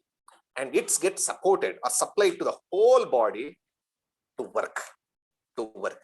So ಪಂಚ ಪ್ರಾಣಗಳು ಏನ್ ಮಾಡುತ್ತೆ, ಎಲ್ಲ ಇಂದ್ರಿಯಗಳನ್ನ ಕೆಲಸ ಮಾಡಿಸೋತರ, ದೇಹವನ್ನ ಕೆಲಸ ಮಾಡಿಸೋದಕ್ಕೆ ಹೆಲ್ಪ್ ಮಾಡುತ್ತೆ. So and we all no in vehicle also we have ಒಂಥರ ಎಕ್ಸಾಸ್ಟ್ ಪೈಪ್ ಇರೋ ತರ ನಮ್ದಲ್ಲೂ ಕೂಡ ಎವ್ಯಾಕ್ಯುಯೇಷನ್ ಸಿಸ್ಟಮ್ ಕೂಡ ಇದೆ. whichever is waste we remove it. So ಆ ದೃಷ್ಟಿಯಿಂದ we all know it. It is an exhaust pipe. We have an opening pipe and we have an exhaust pipe. We have the fuel, everything as per vehicle. This is nothing but a vehicle. Ega, what are those 5 pranas? What are the functionalities? The first is pancha pranagalali ಮೊದಲನೇದು prana. Yes, one has, Shalini madam has already mentioned it, 5. So the first one is prana. Prana antane we can't say in English. So but what is the work of it is respiratory system. Respiratory system andre taking in of oxygen, removing carbon dioxide, blood purification, all those things, whatever you have learned. ನಾವು ಒಂದು ಯಾವುದು ಉಸಿರಾಟದ ಕ್ರಿಯೆಗೆ ನಾವು ಏನೇನ್ ಮಾಡ್ತೀವೋ ಆ respiratory system, ಶ್ವಾಸಕೋಶ ಪ್ರಕ್ರಿಯೆ, ಇದೆಲ್ಲ ಆಗೋದು ಪ್ರಾಣದಿಂದ. ಸೆಕೆಂಡ್ ಅಪಾನ. ಅಪಾನ meaning which is used for excretion, excretory system, the energy used for excretory system, that is apana. Third is samana. Samana meaning digestive system, the energy which is used for digestive system, meaning ನಮ್ಗೆ ಯಾವ್ದೋ ಒಂದು food ಸಿಕ್ಕಿದ್ರೆ ಅದನ್ನ digest ಮಾಡಿ energy ಆಗಿ convert ಮಾಡತ್ತಲ್ಲ, food conversion into nutrients and mechanical energy conversion. So these things happen because of the digestive system. Energy used for that is named as samana. Fourth is vyana, circulatory system and in some sense nervous system too.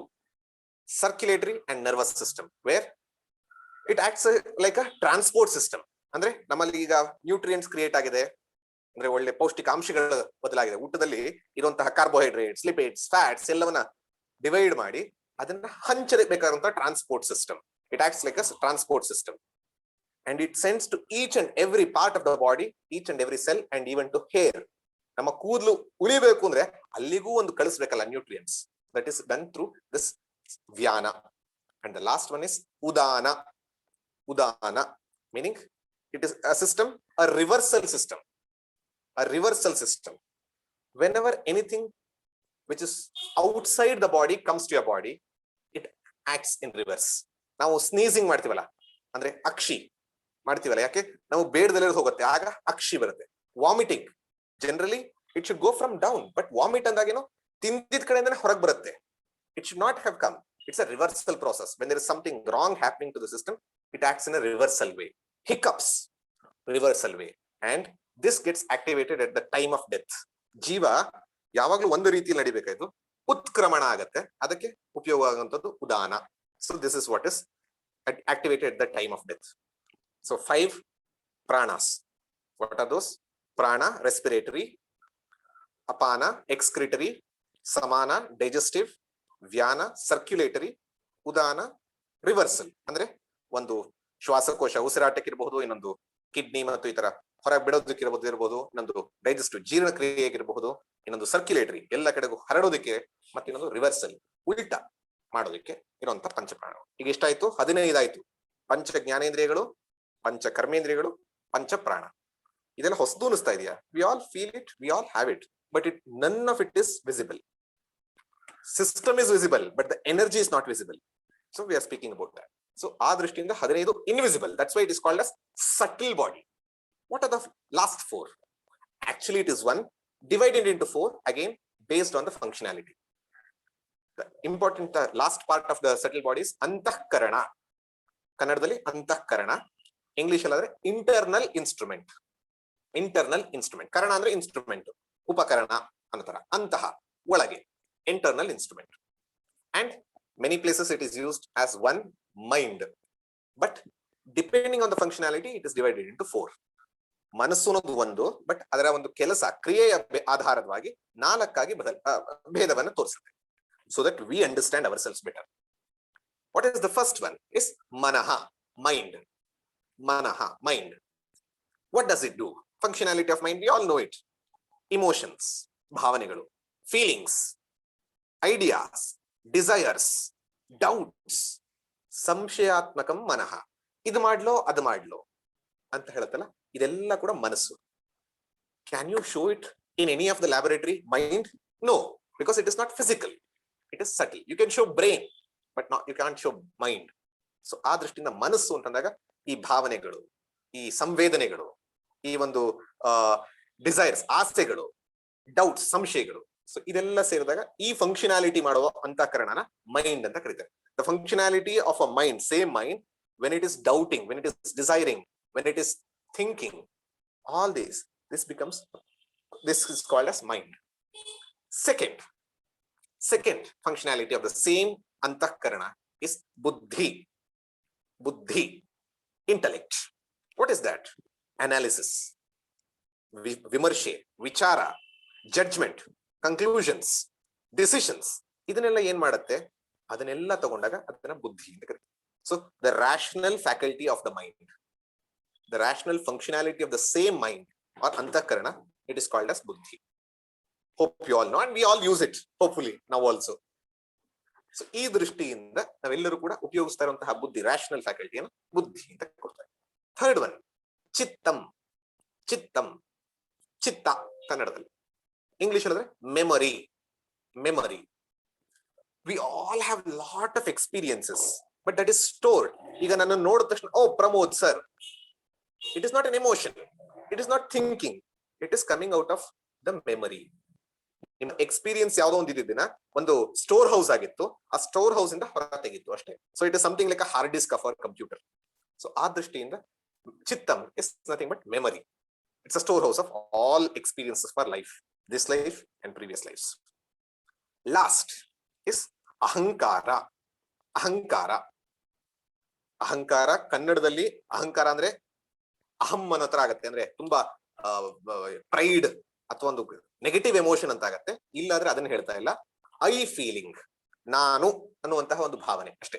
ನಾನು ಮಾಡದೇನಲ್ಲ, ನಾನು ಅನ್ನುವಂತಹ ಭಾವನೆ. A sense of I, sense of I. To just give you example, mind is thinking but I say I am thinking. Hand is moving but I say I am moving. leg is walking, I am walking. So a sense of I that connects all parts is ahankara.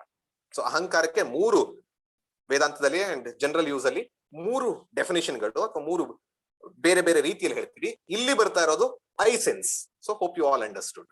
I sense, ನಾನು ಅನ್ನುವಂತಹ ಒಂದು ಭಾವನೆ. ಎರಡನೇದು ಅಹಂಕಾರ, ಹಮ್, ಅವನಿಗೆ ತುಂಬಾ pride ಇದೆ, ಅವನಿಗೆ ತುಂಬಾ ಒಂಥರ ಗರ್ವ ಇದೆ ಅಂತ ಹೇಳ್ತೀವಲ್ಲ, ಅದು ಎರಡನೇದು, which is negative emotion, negative value, ಅಭಿಮಾನ ಅಂತ ಹೇಳೋದು. ಥರ್ಡ್ ಒನ್, ಅಹಂಕಾರ ಅನ್ನೋದಕ್ಕೆ ಇನ್ನೊಂದು ಅರ್ಥದಲ್ಲಿ ಗೀತೆಯಲ್ಲಿ ಹಲವಾರು ಕಡೆ ಬರುವಂತದ್ದು, ಇಟ್ ಇಸ್ ಜೀವ ಇಟ್ ಸೆಲ್ಫ್. ಜೀವ itself is called as ಅಹಂಕಾರ. ಅಹಂಕಾರ ವಿಮೂಢಾತ್ಮ ಕರ್ತಾಹಮಿತಿ ಮನ್ಯತೆ. You need not go for Sanskrit, but basically you understand. ಅಹಂಕಾರ sometimes is called as jiva itself.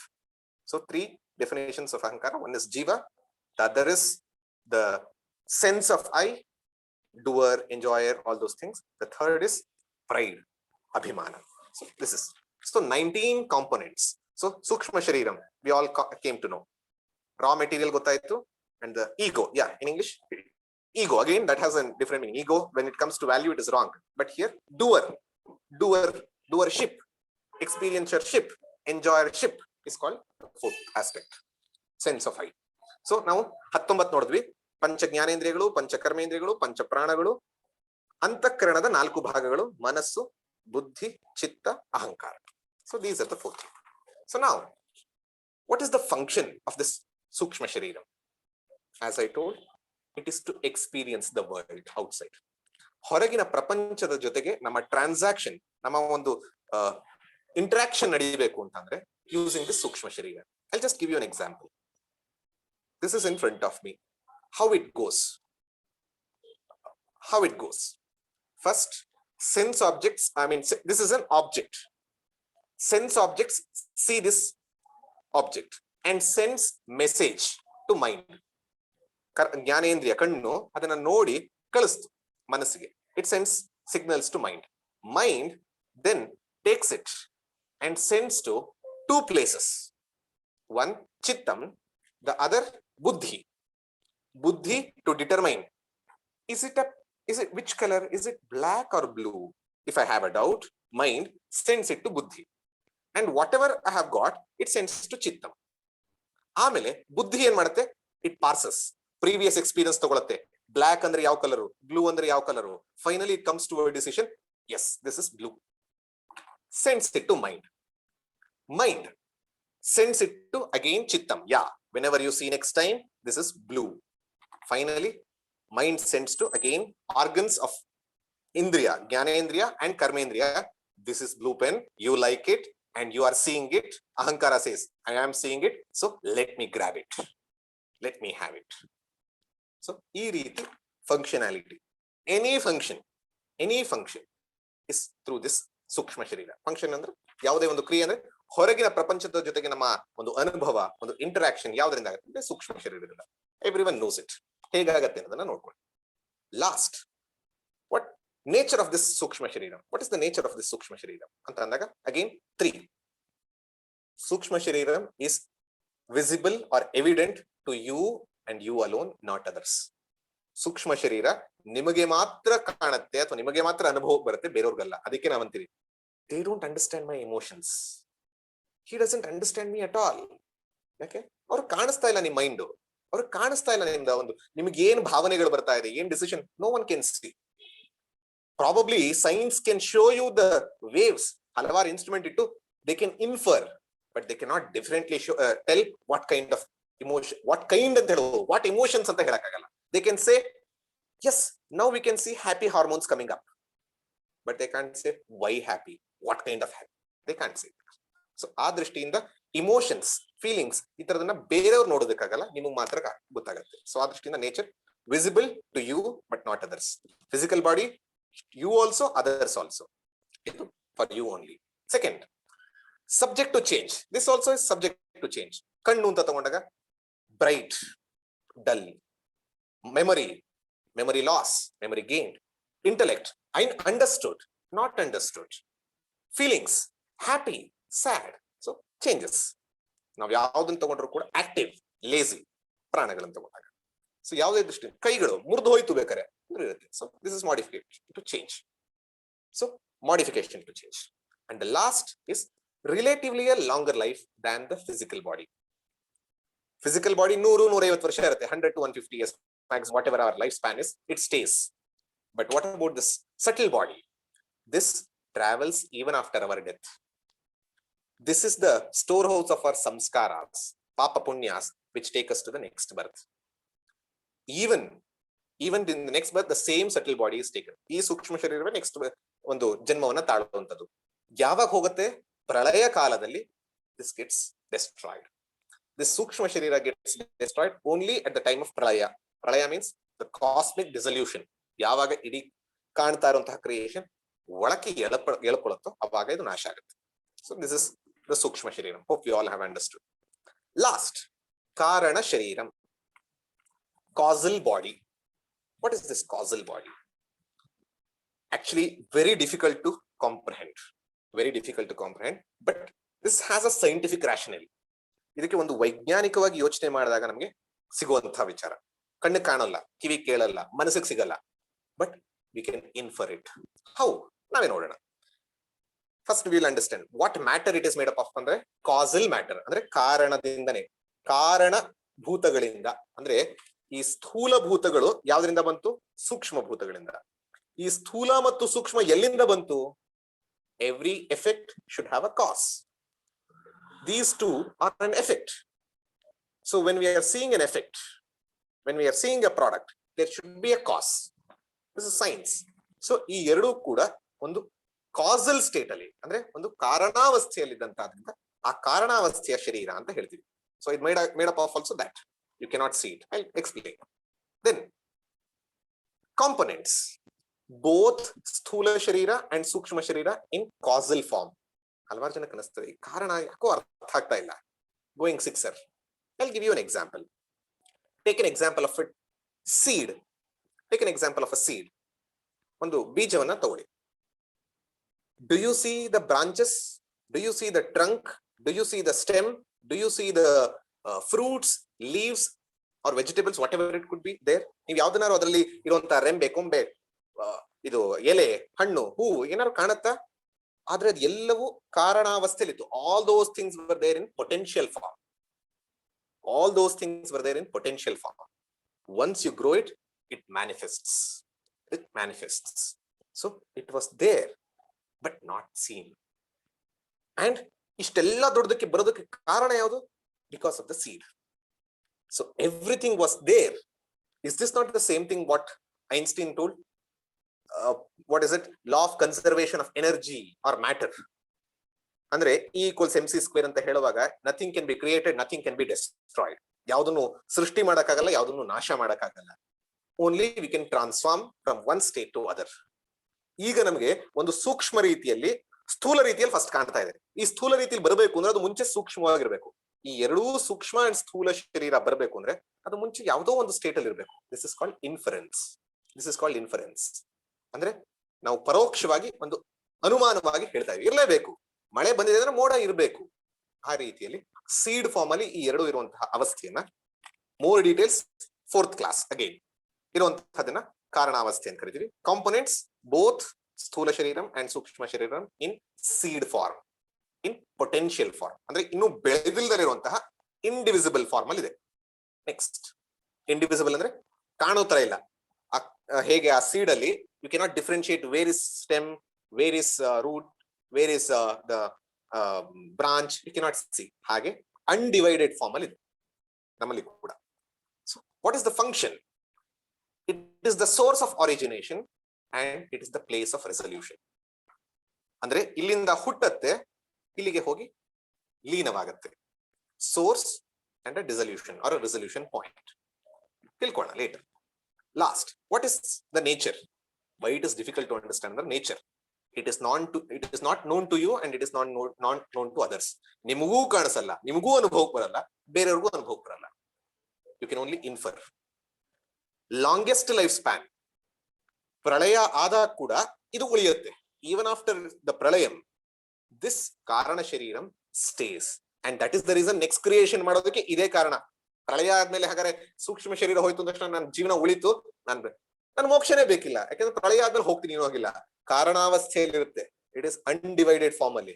Next creation ಬಂದಾಗ ಮತ್ತೆ manifests, comes again back, and it is destroyed only and only after self knowledge. ಆತ್ಮಜ್ಞಾನದಿಂದ ಮಾತ್ರ ನಾಶ ಮಾಡಕ್ಕಾಗುವಂತ ಶರೀರ, that is ಕಾರಣ ಶರೀರ. So this is ಕಾರಣ ಶರೀರ. At this point I want to make a note out of death.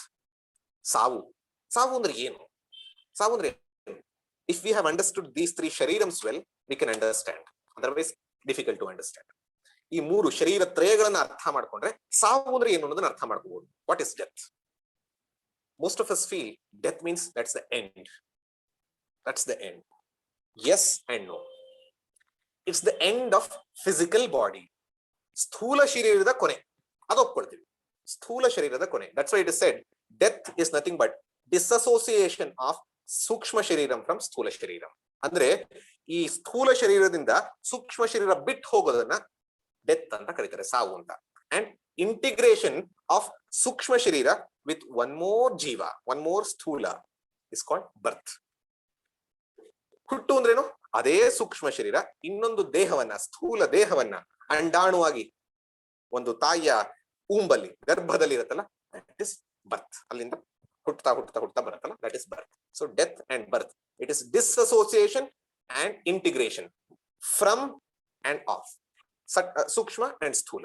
ಅಂದ್ರೆ ಸೂಕ್ಷ್ಮ ಶರೀರ ಮತ್ತು ಸ್ಥೂಲ ಶರೀರ ವಿಂಗಡಣೆ ಆಗೋದನ್ನ ಸಾವು ಅಂತೀವಿ, ಸ್ಥೂಲ ಶರೀರ ಸೂಕ್ಷ್ಮ ಶರೀರ ಸೇರೋದನ್ನ ಹುಟ್ಟು ಅಂತ ಕರಿತೀವಿ, ಡಿಸ್ಅಸೋಸಿಯೇಷನ್.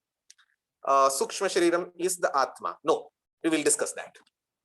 ಸೂಕ್ಷ್ಮ ಶರೀರಂ ಇಸ್ ನಾಟ್ ದ ಆತ್ಮ. ಇಟ್ ಇಸ್ ಕಾಲ್ಡ್ ಅಸ್ ಜೀವಾತ್ಮ ಮೆನಿ ಟೈಮ್ಸ್. ಅದನ್ನ ಜೀವಾತ್ಮ ಅಂತ ಕರೀತಾರೆ ಹರವಾಸಲ್ಲಿ. ಏನಕ್ಕೆ ಅಂದ್ರೆ ನಾವು ನೋಡೋಣ, ಇವತ್ತು ಸಿಗತ್ತೆ, ಇಲ್ಲಾಂದ್ರೆ ನಾಳೆ ಪೂರ್ತಿ ಸಿಗತ್ತೆ. Tomorrow you will get a complete idea. So ಆ ದೃಷ್ಟಿಯಿಂದ ಇದು death means physical body is discarded. So ಭೌತಿಕ, ಪಾಂಚಭೌತಿಕ ಶರೀರವನ್ನ ಬಿಟ್ಟು ಒಗೆದು ಹೋಗ್ತೀವಿ. ಕೃಷ್ಣ ಸೇಸ್ ವಾಸಾಂಸಿ ಜೀರ್ಣಾನಿ ಯಥಾ ವಿಹಾಯ, just like an old cloth is rejected, discarded, and a new cloth is taken. Similarly, the sukshma sharira, the jivatma, sheds out the physical body and takes the new one. So idu mukhyavagi. So in sukshma shariradalli irutte, apart the mind, we all know 19 components. ಅದೆಲ್ಲವೂ ಒಟ್ಟಿಗೆ ಕೂಡಿ ಅದರ ಜೊತೆಗೆ ಪುಣ್ಯ and ಪಾಪ, whatever karma we have done, whichever is fructified, it is over. ಆಗ್ಲೇ visible result ಬಂದಿರೋದು over. But invisible ಪುಣ್ಯ ಪಾಪಗಳಿರ್ತಲ್ಲ, ಅದೆಲ್ಲವೂ ಸೇರಿ ಈ ಸೂಕ್ಷ್ಮ ಶರೀರದಲ್ಲಿ ಸೇರುತ್ತೆ. ಅಂಡ್ ದಿಸ್ ಸೂಕ್ಷ್ಮ ಶರೀರ ಆಲ್ಸೋ ಕಂಟೈನ್ಸ್ ಟೆಂಡೆನ್ಸೀಸ್ ಆರ್ ಸಂಸ್ಕಾರಾಸ್. ಈ ಸಂಸ್ಕಾರಗಳನ್ನ ಇಟ್ಕೊಂಡು ಪ್ರಾಣ ಆದ್ಮೇಲೆ ಹೋಗುತ್ತೆ. ಹೋದ್ಮೇಲೆ ನೆಕ್ಸ್ಟ್ ಜನ್ಮ ತಗೊಳುತ್ತೆ, because of the karma, whenever, when, what we have seen in karma ಸಿದ್ಧಾಂತ. And next birth, few are child prodigies, few have likings about something, few doesn't have liking about other thing. ಆ ಒಂದು tendencies ಇರುತ್ತಲ್ಲ, ಅದೆಲ್ಲ ಯಾಕಾಗತ್ತೆ ಅಂದ್ರೆ the same ಸೂಕ್ಷ್ಮ ಶರೀರ is being taken, the same ಸೂಕ್ಷ್ಮ ಶರೀರ is being taken forward. So ಆ ದೃಷ್ಟಿಯಿಂದ, so this is how the transformation, or this is how the movement of jiva from one sharira to other sharira. So this is a side note, not for the sharira, but we need to know what is death. So ಆ ದೃಷ್ಟಿಯಿಂದ ಒಂದರಿಂದ ಒಂದಕ್ಕೆ ಹೋಗೋದು. All transactions end with the external world at the time of death, because physical body is not there, but sukshma sharira continues. But why can't someone see nature of sukshma sharira? ನೋಡಿದ್ವಿ, it can be only experienced by me but not others. So ಅದಕ್ಕೆ ಬೇರೆಯವರಿಗೆ ಪ್ರಾಣ ಹೋಗೋದನ್ನ movies ಅಲ್ಲೆಲ್ಲ ತೋರಿಸ್ತಾರೆ, ಒಂದು ಜ್ಯೋತಿ ಹೋದಂಗೆ ಅಂತ. That is a symbolic, but no one can see a jyoti going up. So this is the concept of death. So this is the three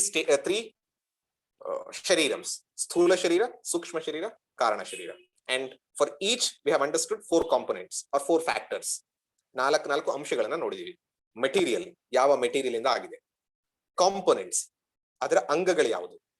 functions, ಅದರ ಒಂದು ಕ್ರಿಯೆ, ಅದರ ಒಂದು ಉಪಯೋಗ ಏನು. 4 is the nature, ಅದರ ಸ್ವಭಾವ.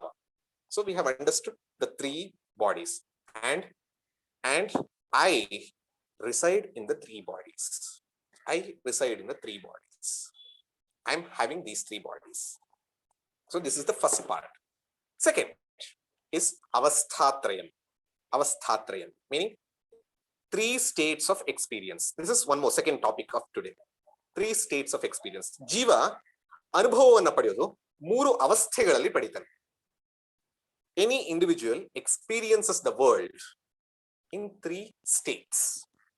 So first I'll enumerate, then we will take it. The first one is Jagrat Avastha, waking state. ಜಾಗೃತ ಅವಸ್ಥೆ ಕನ್ನಡದಲ್ಲಿ ಹೇಳೋದು ಅಂದ್ರೆ ಎಚ್ಚರದ ಅವಸ್ಥೆ, waking state. Second, ಸ್ವಪ್ನ ಅವಸ್ಥಾ, ಸ್ವಪ್ನ ಕನಸು, ಕನಸಿನ ಒಂದು ಅವಸ್ಥೆ, dream state, dream state.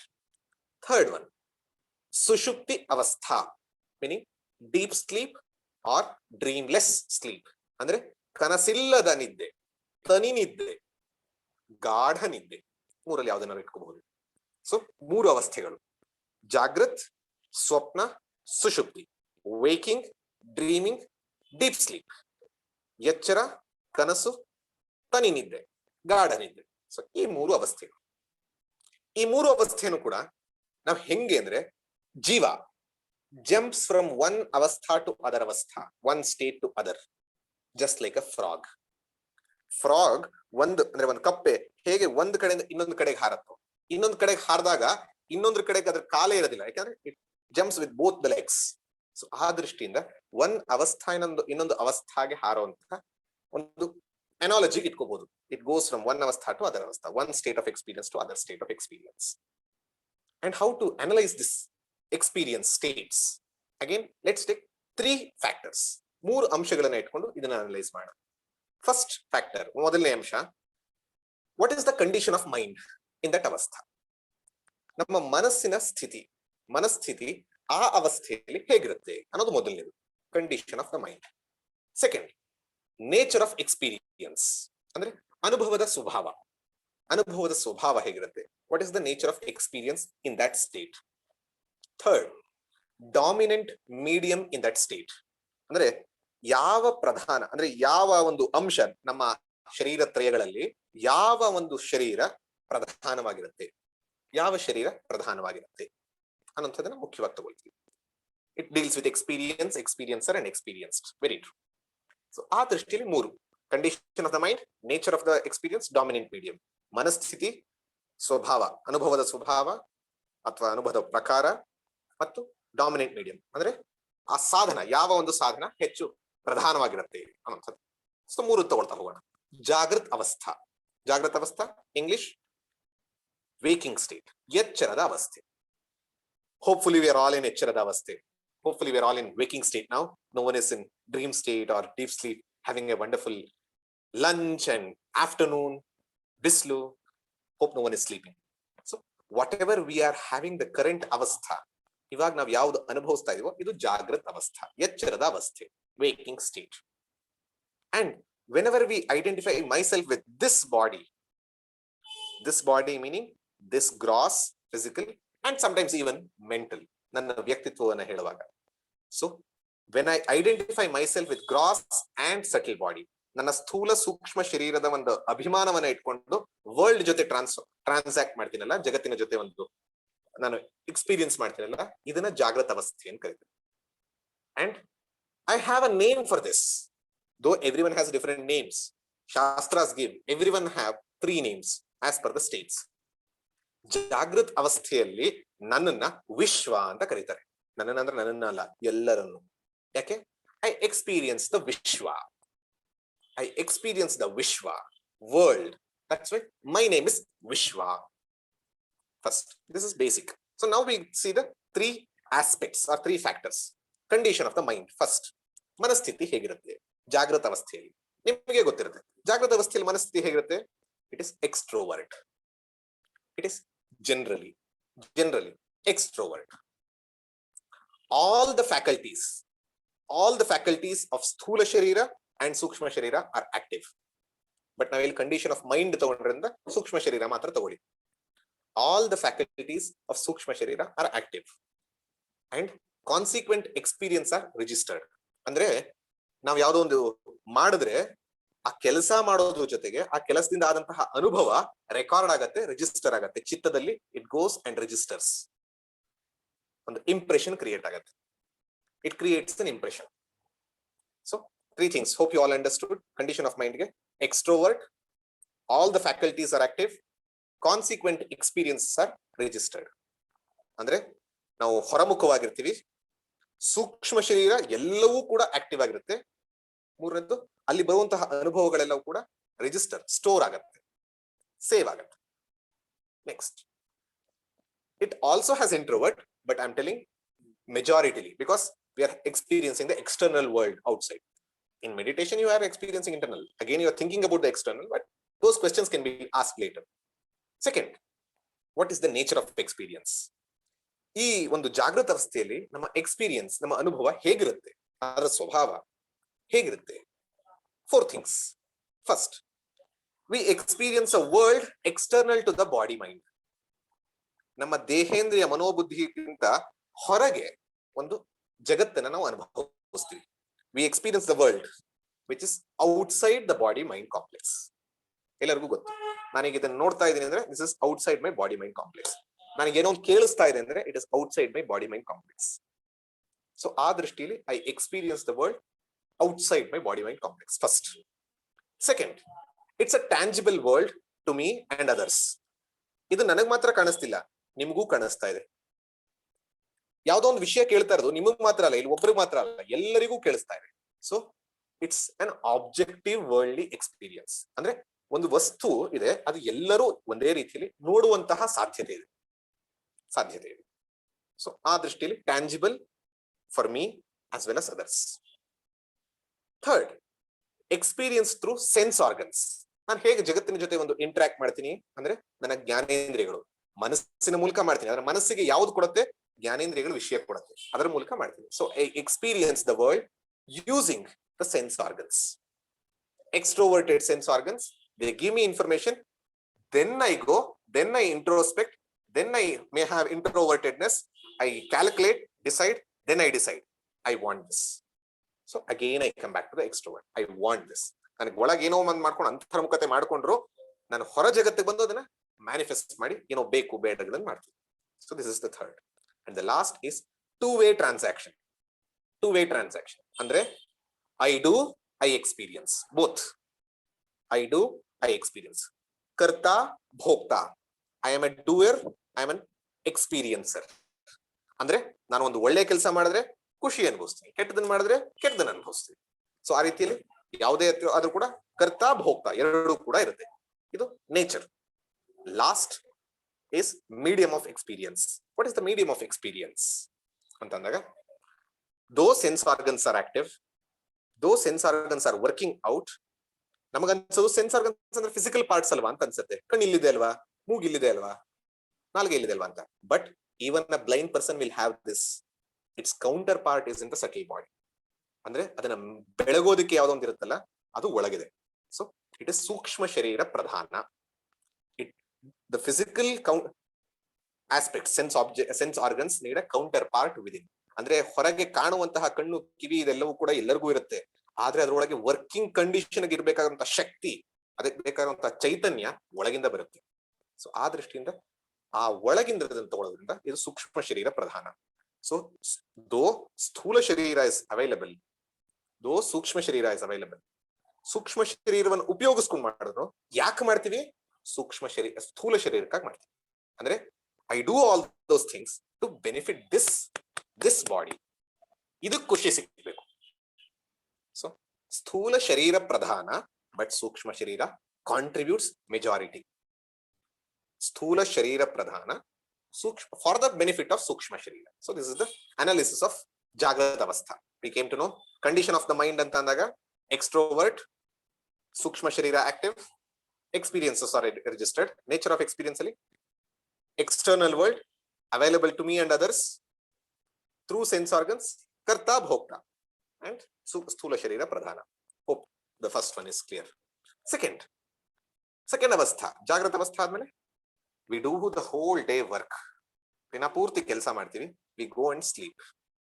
Then we enter into the next avastha, that is swapna avastha. That is the dream state. Everyone has this dream state every day. Few may remember, few may recollect, few may tell as it is. ಹೇಗಿತ್ತು ಹಾಗೆ ಹೇಳ್ಬೋದು. ಒಬ್ಬೊಬ್ರಿಗೆ ಅರ್ಧಂಬರ್ಧ ನೆನಪಿರ್ಬೋದು, ಒಬ್ಬೊಬ್ರಿಗೆ ವೇಗಾಗಿ ಏನೋ ಆಯ್ತು, ಏನೋ ಗೊತ್ತಿಲ್ಲ ಅನ್ಬೋದು. But everyone goes through this. Everyone goes through this. Even scientifically it is proved. Rapid eye movement, sleep. So ಆ ದೃಷ್ಟಿಯಲ್ಲಿ everyone goes through this. What is the nature? First ಸುಮ್ಮನೆ ಸಿಂಪಲ್ ಆಗಿ ತೊಗೊಳಿದ್ರೆ, awareness is inward. World created out of my own ಸಂಸ್ಕಾರಸ್. ಇದ್ರೊಳಗೆ create ಆಗುವಂತಹ ಜಗತ್ತು ನನ್ನ ಸಂಸ್ಕಾರಗಳಿಂದ. And when you are in dream, ನೀವು ಕನಸು ಕಾಣ್ತಿರುವಾಗ, dream world is as real as this world. ಸ್ವಪ್ನ ಪ್ರಪಂಚ ಈ ಪ್ರಪಂಚದಷ್ಟೇ ಸತ್ಯ. ನಿಮ್ಗೆ when you are in dream, if you are thirsty, the water jug which is just next to you when you are sleeping, next to your bed, that doesn't help you. The water in dream only helps you. ಇಲ್ಲಿ ನಿಮ್ಗೆ ಎಷ್ಟೇ ಇದ್ರೂ ಕೂಡ ಆಗಲ್ಲ, ಅಲ್ಲಿರೋ ನೀರೇ ಬೇಕಾಗತ್ತೆ. So dream ಅಲ್ಲಿರೋವರೆಗೂ ಕೂಡ dream world is as real as the waking world. And it's an internal world where ಹೊರಗಿನ ಲೈಟ್ ಇಲ್ಲ. You don't have an external light, but internal light. So that is why I am given a second name called Taijasa. Tejas means light. My own light, my own mind light, it produces. So I am called as Taijasa, not me, everyone, in dream sleep, in dream state. So 3 components. Condition of the mind. What is the condition of the mind? There it was extrovert. Now there is no seeing out. It is purely inward, introvert mind. Second, though few functions of the mind are working, ಮನಸ್ಸಿನ ಒಂದಷ್ಟು ಕ್ರಿಯೆಗಳು ನಡೀತಾ ಇದೆ, ಆದ್ರೆ predominant ಆಗಿ ಯಾವುದು ಅಂತಂದ್ರೆ ಚಿತ್ತ alone is working. Memory alone is working actively. Why? How dreams occur? ಹೇಗ್ ಕನಸುಗಳು ಬರುತ್ತೆ ಅಂದ್ರೆ, whatever we have seen, whatever we have heard, whatever we have smelled, whatever we have tasted, whatever we have touched, ಇದೆಲ್ಲವೂ ಕೂಡ ನಮ್ಮ ಎಕ್ಸ್ಪೀರಿಯನ್ಸ್ಗಳು register ಆಗಿರುತ್ತೆ. And because of those registered things, ಸಂಸ್ಕಾರಗಳಿಂದ I create my own world. I'll just give you an example. You would have seen audio recorder that records only audios. Video, whatever we are doing now, TV ಅಥವಾ YouTube, ಇದೆಲ್ಲ audio and video. It records both. But our mind is so powerful. ನಮ್ಮ ಮನಸ್ಸು ಎಷ್ಟು powerful ಅಂದ್ರೆ, it records all 5 sense organs along with sense objects, sense pleasures. ಆ 5 ತರದನ್ನ, ಗಂಧವನ್ನ, ಕೇಳುವಂತಹ ಶಬ್ದವನ್ನ, ಸ್ಮೆಲ್ನ, ಗಂಧ, everything it records and it keeps in mind and stores in ಚಿತ್ತ. ಅಂಡ್ ಈ ಚಿತ್ತದಿಂದ ಹಲವಾರು ಹೊರಗೆ projections, it comes out as projections. Recorded experience alone comes in dreams. No new things can come. And ಇದು ಹೇಗಂದ್ರೆ, VCR, VCP ಹಿಂದೆ ಎಲ್ಲ ಇರ್ತಿತ್ತಲ್ಲ, video recorder and video player. The waking state is video recorder. You are playing and recording also, but dream ಅಲ್ಲಿ only playing. Can you decide what kind of dream you want? You may think about it, but you cannot decide. This dream alone should come. ಕನಸು ಹೀಗೇ ಬರಬೇಕು, ಎಲ್ಲ ಕನಸು. ಯಾಕಂದ್ರೆ ಕನಸೆಲ್ಲ ಬರೋದು, according to science, it says 90 seconds to maximum or 2 minutes when swapna comes. But in that, whatever we do, we don't decide. And how many swapnas, how many dreams we get, we don't have a control over it. It projects. So there is no intellect.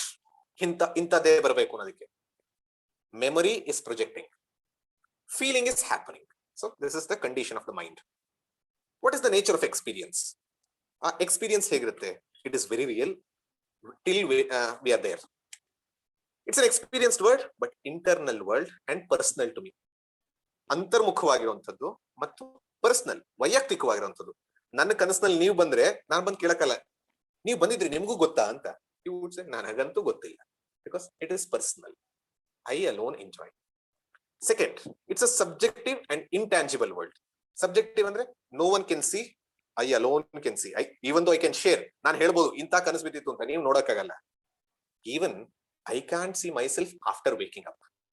It is intangible. ನಾನು ಎದ್ದ ಮೇಲೆ ನನ್ನ ಕನಸಿನ ಜಗತ್ತು, ನನ್ನ ಕನಸಿನಲ್ಲಿ ಒಂದು lottery ಹೊಡೆದಿತ್ತಲ್ಲ 10 ಕೋಟಿ ದುಡ್ಡನ್ನು ತಗೊಂಡ್ಬರಕ್ಕಾಗತ್ತ? No. It is intangible. It is intangible after you wake up. Third, it is experienced through samskaras, tendencies, vasanas, or my own memories. ನನ್ನ ಒಂದು ನೆನಪುಗಳು, ನನ್ನ ಒಂದು ಸಂಸ್ಕಾರಗಳು, ನನ್ನ ಒಂದು ಹಳೆಯ ಒಂದು ಇಷ್ಟಾನಿಷ್ಟಗಳು, ಇದರಿಂದ ಬರುವಂತಹ projections. And here it is one-way traffic, one-way transaction. There it was two-way, here it is one-way. What is it? You only experience. You only experience. It could be a nightmare, it could be a wonderful dream. You experience. You don't do it. ಅದು ನಿಮಗೆ ಸಿಂಹ ಸ್ವಪ್ನವಾಗಿರ್ಬೋದು ಅಥವಾ ಒಂದು ಅದ್ಭುತವಾಗಿರುವಂತಹ ಕನಸಾಗಿರ್ಬೋದು. ಇಷ್ಟಪಟ್ಟಿರೋದಿರ್ಬೋದು, ದೆವ್ವಗಳು ಬರಬಹುದು ಅಥವಾ ದೇವತೆಗಳು ಬರಬಹುದು. You don't create it, you experience it. So ಈ ದೃಷ್ಟಿಯಿಂದ it is one way transaction where you are only a bhokta. You experience, you don't do it. So this is the nature. And the last, medium of experience. Medium of experience, sthula sharira is not active because it is sleeping. Bed mel malakonide. What is active? Sukshma sharira alone is active. And that too, chittam is predominantly active. Intellect is very dormant. Mind is feeling it, but chittam is active. So this is the medium of experience. So sukshma sharira pradhana avastha. ಹಲವಾರು ಜನ doubts ಬರ್ಬೋದು dreams ಅಂತ ಅಂದಾಗ. I get different kinds of dreams. What does it mean? So let me clear some 3-4 kinds of doubts that people ask. Many people say my dreams are unique. ನನ್ನ ಒಂದು ಕನಸುಗಳೇ ಒಂದು ಹೊಸ ರೀತಿಯ ವಿಭಿನ್ನವಾಗಿರೋದು ಅಂತ. ನೀವು ಏನೇ ವಿಭಿನ್ನ ಆಗಿರ್ಲಿ, ಕನಸು ಅಂದ್ರೆ ಇಷ್ಟರೊಳಗೆ ಬರಬೇಕು. ಇಲ್ಲ ಅಂದ್ರೆ ಕನಸಲ್ಲದೆ ಎಚ್ಚರ ಮತ್ತು ಕನಸಿನ ಉಭಯ, ನಿಮ್ಮ ಯೋಚನೆಗಳೇ ಇನ್ನು ಕನಸು ಅಂತ ಅನ್ಕೊಳ್ತಾ ಇದ್ದೀರಾ ಅಷ್ಟೇ. What are the doubts? Few people say, I saw a new object which I have never seen in the world. ನಾನು ಹೊಸ ಒಂದು ವಸ್ತುವನ್ನ ಕನಸಲ್ಲಿ ನೋಡಿದೆ. I saw an elephant with 4 tusks. 4 ದಂತಗಳಿರುವಂತಹ ಒಂದು ಆನೆಯನ್ನ ನೋಡಿದೆ. We say, yeah, accept it. Accept it. Why? You have seen elephant, you have seen tusks, and you know 4. You are mixing it. That's it. You can say, I saw a person flying. I saw a person flying. We say, accept it. Because you have seen a person, you have seen a bird flying, you have seen wings. So accept it. You mix and match. ಹಂಗಾರೆ ಒಂಥರ ಕಲಸ್ ಮೇಲವರೆಗೂ ಆಗೋದು ಅಂತ ಹೇಳ್ತಾರಲ್ಲ, ಆ ರೀತಿಲಿ ಏನೋ ಬೇಕಾದಷ್ಟು project ಆಗುತ್ತೆ. Fantasies. So second is our fantasies, our imaginations color our dreams. ನಮಗ ಒಂದು ಫ್ಯಾಂಟಸಿ, ನಮಗೊಂದು ಇಮ್ಯಾಜಿನೇಷನ್, ನಮ್ಮ ಒಂದು likes and dislikes, they colour hour dreams. ನಮ್ಮ ಒಂದು ಕನಸುಗಳಿಗೆ ಒಂದು ಚಿತ್ರಣ, ಒಂದು ಹೊಸ ರೀತಿಯ ಚಿತ್ರಣ ಹೇಗೇಗೋ ಆಗದೆ ಯಾವ್ದು ಅಂದ್ರೆ ನಮ್ಮ ಇಷ್ಟಾನಿಷ್ಟಗಳು, ನಮ್ಮ ಒಂದು ಕಲ್ಪನೆಗಳು, ನಮ್ಮ ಒಂದು ಕ್ರಿಯೇಟಿವಿಟಿ ಏನೇನೋ ಇತ್ತಲ್ಲ, ಅದರಿಂದ ಹಲವಾರು ಬರುತ್ತೆ ಸಂಸ್ಕಾರಗಳಿಂದ. Third, it is memory. Few people say, I saw a person, but I have not seen that person in my life. 2 things. One, you would have seen him before, or you would have seen the previous lives, or similar ಯಾವುದೋ ಒಂದು ದೇಹಕ್ಕೆ ಯಾವುದೋ ಒಂದು ಮುಖವನ್ನ ಸೇರಿಸುವಂಥದ್ದು, ಈ ರೀತಿ ಆಗುತ್ತೆ. So ಅದರಲ್ಲಿ ಯಾವುದೇ ಒಂದು ಲಾಜಿಕ್ ಇರೋದಿಲ್ಲ. ಯಾಕಂದ್ರೆ ಯೋಗಿ ಶಾಸ್ತ್ರ ಹೇಳುತ್ತೆ, where if you become a real yogi, you can remember the previous ಜನ್ಮದಲ್ಲಿ ಯಾರ್ಯಾರಿದ್ರು ಆ ಮೆಮರೀಸ್ ಎಲ್ಲ ಹೊರಗೆ ತರಬಹುದು ಅಂತ. ಸೊ ಸಂಸ್ಕಾರಾಸ್ ಆರ್ ನಾಟ್ ಜಸ್ಟ್ ದಿಸ್ ಜನ್ಮ, even previous janma. And the last, many people say, I predict future things in my dream. If you predict future things, it is not a dream. It's a power of mind. ಮನಸ್ಸಿಗೆ ಅದರದೇ ಆದಂತಹ ಶಕ್ತಿ ಇದೆ. ಒಬ್ಬೊಬ್ಬರಿಗೆ ಬರುವಂತಹ ಶಕ್ತಿಯ ರೀತಿಯಲ್ಲಿ ಮುಂದೆ ಏನಾಗುತ್ತೆ ಅಂತ ಹೇಳ್ತಾ ಇರ್ಬೇಕಾದ್ರೆ. ಸೊ ಅದು ಮನಸ್ಸಿನ ಶಕ್ತಿ ಹೊರತು ಡ್ರೀಮ್ ಅಲ್ಲ. Because predicting means you require intellect, but in ಸ್ವಪ್ನ ಇಂಟೆಲೆಕ್ಟ್ ಇಸ್ ಡಾರ್ಮೆಂಟ್. ಸೊ ಆ ದೃಷ್ಟಿಯಿಂದ ಡ್ರೀಮ್ ಅಂದ್ರೆ ಇದೇ ರೀತಿ, ಬೇರೆ ರೀತಿ ಆಗೋದಕ್ಕೆ ಸಾಧ್ಯನೇ ಇಲ್ಲ. So this is the dream where we understood the condition of mind, introvert, VCP, only playing, projecting because of our memory. ಹೊಸ ರೀತಿಯಲ್ಲಿ ಪ್ರೊಜೆಕ್ಟ್ ಮಾಡ್ತಾ ಇರುತ್ತೆ ಅಷ್ಟೇ. ನೇಚರ್ ಓನ್ಲಿ ಒಳಗೆ, ಸೆನ್ಸ್ ಆರ್ಗನ್ಸ್ ಎಲ್ಲವೂ ಕೂಡ ಒಳಗಿರುತ್ತೆ. ಸ್ಥೂಲ ಶರೀರ ಬಿದ್ದುಕೊಂಡಿರುತ್ತೆ, ಸೂಕ್ಷ್ಮ ಶರೀರ ಮಾತ್ರ ಆಕ್ಟಿವ್ ಇರುತ್ತೆ. And one way transaction where we are experiencing. Medium is ಸೂಕ್ಷ್ಮ ಶರೀರ ಪ್ರಧಾನ. ಲಾಸ್ಟ್, ಸುಷುಪ್ತಿ ಅವಸ್ಥಾ. ಸುಷುಪ್ತಿ ಅವಸ್ಥಾ means dreamless sleep or deep sleep. ತನಿ ನಿದ್ರೆ, ಗಾಢ ನಿದ್ರೆ, ಕನಸಿಲ್ಲದ ನಿದ್ರೆ. ಸೊ ದಿಸ್ ಇಸ್ ಸುಷುಪ್ತಿ. ಸೊ ಇದನ್ನ ನೀವು ಅರ್ಥ ಮಾಡ್ಕೋಬೇಕು ಅಂತಿದ್ರೆ, even science has brought few instruments where they show you non REM, rapid eye movement, non REM sleep ಅಂತ ಬರುತ್ತೆ. ಅದನ್ನಿಟ್ಟಾಗ ನಿಮ್ಮ ರ್ಯಾಪಿಡ್ ಐ ಮೂವ್ಮೆಂಟ್ ಆಗ್ತಾ ಇರಲ್ದಲೆ ನೀವು ನಿದ್ದೆ ಮಾಡಿದಾಗ ಒಂದು ಡೀಪ್ ಸ್ಲೀಪ್ ಹೋಗಿರ್ತೀರ. ಆ ಒಂದು ಸ್ಥಿತಿಯನ್ನ ಸುಷುಪ್ತಿ ಅಂತ Vedanta labels it. That's it. And Here you don't experience the world outside, you don't experience the world inside, because you are sleeping, but what you are experiencing as yourself, ಪಕ್ಕದಲ್ಲಿ ಹಾವು ಓಡಾಡಿದ್ರು ನಿಮ್ಗೆ ಗೊತ್ತಿರಲ್ಲ, ಹೊರಗಿನ ಪ್ರಪಂಚ ಇಲ್ಲ, ಮನಸ್ಸಿನಲ್ಲಿ ಯಾವುದೇ ರೀತಿಯ ಒಂದು ಕನಸು ಕೂಡ ಇಲ್ಲ. So no external world, no internal world. But what do you get? Relax, complete enjoyment, bliss, ಒಂದು ರೀತಿಯ ಒಂದು ಫ್ರೆಶ್ನೆಸ್ ಫೀಲ್ ಆಗುತ್ತೆ ಆಫ್ಟರ್ ದಿಸ್. ಎಷ್ಟೇ ಸ್ಟ್ರೆಸ್ಫುಲ್ ಪೀಪಲ್ ಇರಲಿ, once they go through this sleep they become fresh. ಎಂಥ biggest problems of life ಇರಲಿ, challenges of life ಇರಲಿ, this sleep can make wonders in their life. So ಆ ದೃಷ್ಟಿಯಿಂದ blissful. But what is the problem? Ignorant of my own self. I don't understand anything. You say, what happened? I don't know, but I was happy. I don't know, but I was happy. What was there? I don't know, but I was happy. So this is the state. So three things again. What is the condition of mind? Manasthiti hegirutte? Almost dormant. Manas irode illa. Almost dormant, almost resolved. But again, seed state. We can't say mind is dead, because next day ಎದ್ದಾಗ ಬರಬೇಕು ಅಂದ್ರೆ ಸತ್ತಿಲ್ಲ ಅಂತ ಗೊತ್ತಾಗುತ್ತೆ. It has resolved as though. ಸತ್ತಂತೆ ಅಂದ್ರೆ ಮುಚ್ಚಿದಂತೆ seed state ಅಲ್ಲಿ ಇರುತ್ತೆ, ಮತ್ತೆ ಬರುತ್ತೆ. No emotions, no ideas, no thoughts, no feelings, no worries. Simply you are that. So this is manasthiti. Second, what is the nature of experience? Many people say no experience. It is not an absence of experience.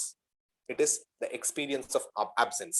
ಅಂದ್ರೆ ಅಲ್ಲಿ ನಾವು ಏನನ್ನೂ experience ಮಾಡ್ಲಿಲ್ಲ ಅಲ್ಲ, experience ಮಾಡಿದ್ವಿ, ಅದ್ರಲ್ಲಿ ಏನೂ ಇರಲಿಲ್ಲ.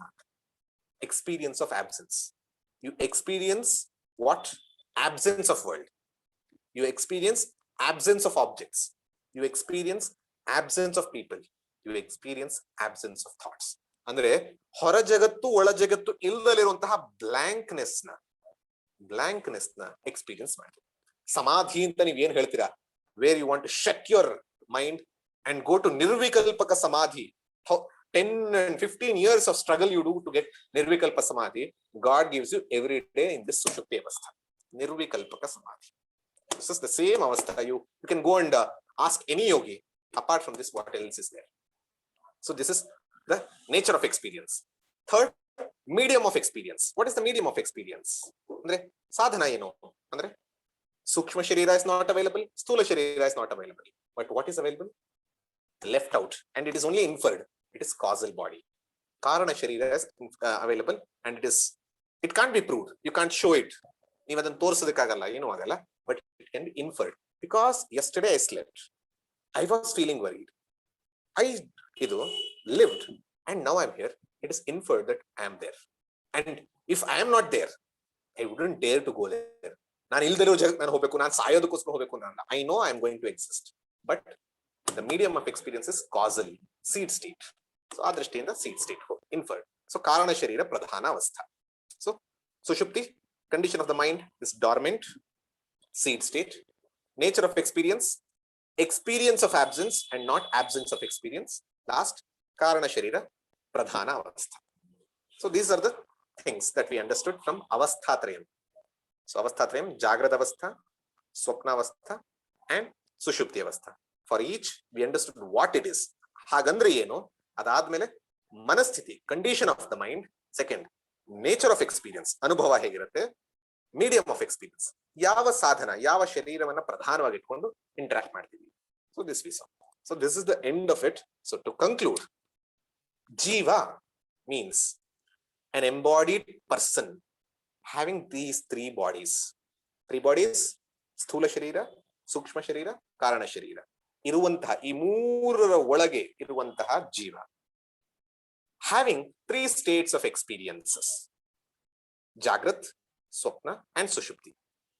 So this is the understanding that we get from Vedanta, what we are going through every day. It is not telling something new. Probably some things which we have not thought. ನಾವು ಯೋಚನೆ ಮಾಡಿಲ್ಲದನ್ನ ಹೇಳಿರ್ಬೋದು ಹೊರತು ಹೊಸದನ್ನ ಹೇಳ್ತಾ ಇಲ್ಲ. But what is the use of it? Is who am I? Am I this person who is speaking? Or was I the person who was in dream speaking or going to US or Himalayas or some place? Or was I that person who was experiencing the absence of everything? completely peaceful. Or am I the complete, the embodiment of all three? Or am I the separate? ನಾನು ಈ ಮೂರರಲ್ಲಿ, ಅಂದ್ರೆ ಮೂರನೇದಕ್ಕೆ ನಾನು ಹೆಸರು ಹೇಳೋದು ಮರೆತೆ, ಮೂರನೇ ಹೆಸರು ಪ್ರಾಜ್ಞಾ ಅಂತ, ಪ್ರಕರ್ಷೇಣ ಅಜ್ಞ, meaning I don't know, that's the only thing that I know that I don't know. So ಆ ದೃಷ್ಟಿಯಲ್ಲಿ ಪ್ರಕರ್ಷೇಣ ಅಜ್ಞ, third one. Am I the ವಿಶ್ವ, ಆಮ್ ಐ ದ ತೈಜಸ, ಆಮ್ ಐ ದ ಪ್ರಾಜ್ಞಾ, or am I the combination of three? ಅಂದ್ರೆ ನಾನೂನೋ, ನಾವೂನೋ, or am I the fourth, separate from three or in and through three? So ಇದನ್ನ ತಿಳಿಸೋದಕ್ಕೆ, the true nature of the self ತಿಳಿಸೋದಕ್ಕೆ, what we have understood, what we have perceived ಅನ್ನೋದನ್ನು ತಿಳಿಸಕ್ಕೆ this ಜೀವ ಪ್ರಕರಣ is taken. Tomorrow we are going to see who am I in the truest sense. Tomorrow is Atma Vichara. Who am I in essence? Truly ನಾನು ಯಾರು, ನಿಜವಾಗಿ ನಾನು ಯಾರು, ಈ ಮೂರು ಅವಸ್ಥೆಗಳಿರೋಣ ಅಥವಾ ಈ ಮೂರು ಶರೀರವ ಯಾವುದು ಅನ್ನೋದನ್ನು ನಾಳೆ ತಿಳಿಸತ್ತೆ. ಆ ನಾಳೆದಕ್ಕೆ ಇದು ಒಂದು foundation to arrive at an conclusion of who am I. So with that, let us understand ourselves in the perceptual identity, the three sharirams we have and three avasthas, and analyze these three avasthas and analyze these three sharirams to come up to a conclusion of who am I. With that, let me conclude with a Shanti mantra. Purnamadaha Purnamidam. Purnamadah Purnamidam Purnat Purnamudachyate Purnasya Purnamadaya Purnameva Vashishyate. Om Shanti Shanti Shanti.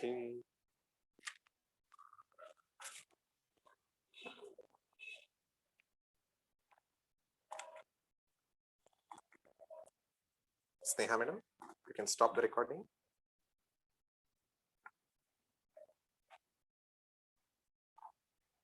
Okay, I'll give the assignment. I request Pradeep sir to post the assignment in the chat log. What is the assignment? Assignment for all these concepts is very difficult to give. ಇದಕ್ಕೆ homework ಕೊಡೋದು ತುಂಬಾ ಕಷ್ಟ, but we have tried something to make you think. What is the assignment ಅಂತ ಅಂದಾಗ, I explained it, but you have to come up with that thoroughly. Pradeep sir, please post it. Write a flow chart. Write a flow chart or step-by-step analysis of how a jiva interacts with the external world. ಅನ್ನೋದ್ರಲ್ಲಿ ಹೇಳ್ತೀನಿ, ಒಂದು step by step analysis ಅಂದ್ರೆ ಒಂದು ಕ್ರಮಬದ್ಧವಾಗಿ step by step ನಲ್ಲಿ ಹಂತ ಹಂತವಾಗಿ ನೀವು ಹೇಳಬೇಕು. ಒಂದು ಜೀವ ಅಂದ್ರೆ ನಾನು, ಜೀವ ಅಂದ್ರೆ ಯಾರೋ ಅಲ್ಲ, ಜೀವ ಅಂದ್ರೆ ನಾನು ಅಂತ ಇವತ್ತು ಯಾವತ್ತು ಅನ್ಕೊಂಡಿದ್ದೆ ನಾನು, ಒಂದು ಎಕ್ಸ್ಟರ್ನಲ್ ಆಬ್ಜೆಕ್ಟ್ ಅಥವಾ ಎಕ್ಸ್ಟರ್ನಲ್ ವರ್ಲ್ಡ್ ಜೊತೆ ಇಂಟರಾಕ್ಟ್ ಮಾಡೋದಕ್ಕೆ ಯಾವ ಯಾವ ಸ್ಟೆಪ್ ಗಳನ್ನ ಅಥವಾ ಯಾವ ರೀತಿಯಲ್ಲಿ ನಾನು ಇಂಟರಾಕ್ಟ್ ಮಾಡ್ತೀನಿ, ಸ್ಥೂಲ ಶರೀರದಿಂದ, ಸೂಕ್ಷ್ಮ ಶರೀರದಿಂದ, ಕಾರಣ ಶರೀರದಿಂದ. I give you an example. I gave example of pen. I gave the example of pen. ಈ ಪೆನ್ ನಾನು ನೋಡ್ಬೇಕು, ತಗೋಬೇಕು ಅಂದ್ರೆ ನಾನು ಏನ್ ಮಾಡ್ತೀನಿ ಅನ್ನೋದನ್ನ ನಾನು I gave it as an example. But tomorrow you have to come up with a pictorial flow chart or step 1, step 2, step 3, step 4, whatever it could be, algorithm or flow chart. ಆ ದೃಷ್ಟಿಯಲ್ಲಿ you have to come up with how it goes. ಸ್ಥೂಲ ಶರೀರ ಏನ್ ಮಾಡುತ್ತೆ, first step ಸ್ಥೂಲ ಶರೀರ ಏನ್ ಮಾಡುತ್ತೆ, ಆಮೇಲೆ ಸೂಕ್ಷ್ಮ ಶರೀರದಲ್ಲಿ ಆ 4 ಇದೆಯಲ್ಲ ಗೊತ್ತಲ್ಲ, ಮನಸ್ಸು, ಬುದ್ಧಿ, ಚಿತ್ತ, ಅಹಂಕಾರ, ಅದ್ರ ಜೊತೆ ಇಂಟ್ರಾಕ್ಷನ್ ಹೆಂಗಾಗತ್ತೆ, finally how I take this ಅನ್ನೋದು ನಾನು ಹೇಳಿದ ಹಾಗೆ. The question for you is, I have to go to some place. So I have to go to some place. So should I use car or flight or train, whatever it could be, ಅಲ್ಲಿ question ಕೊಟ್ಟಿದೆ. So ಆ ದೃಷ್ಟಿಯಲ್ಲಿ ನಾನು ಅದಕ್ಕೆ ಹೋಗ್ಬೇಕು ಅಂದ್ರೆ how the step by step procedure of the transaction of ಸ್ಥೂಲ ಶರೀರಂ, ಸೂಕ್ಷ್ಮ ಶರೀರಂ and ಕಾರಣ ಶರೀರಂ happens ಅನ್ನೋದನ್ನ ನೀವು ಬರೀಬೇಕು. So this is the assignment for you for today.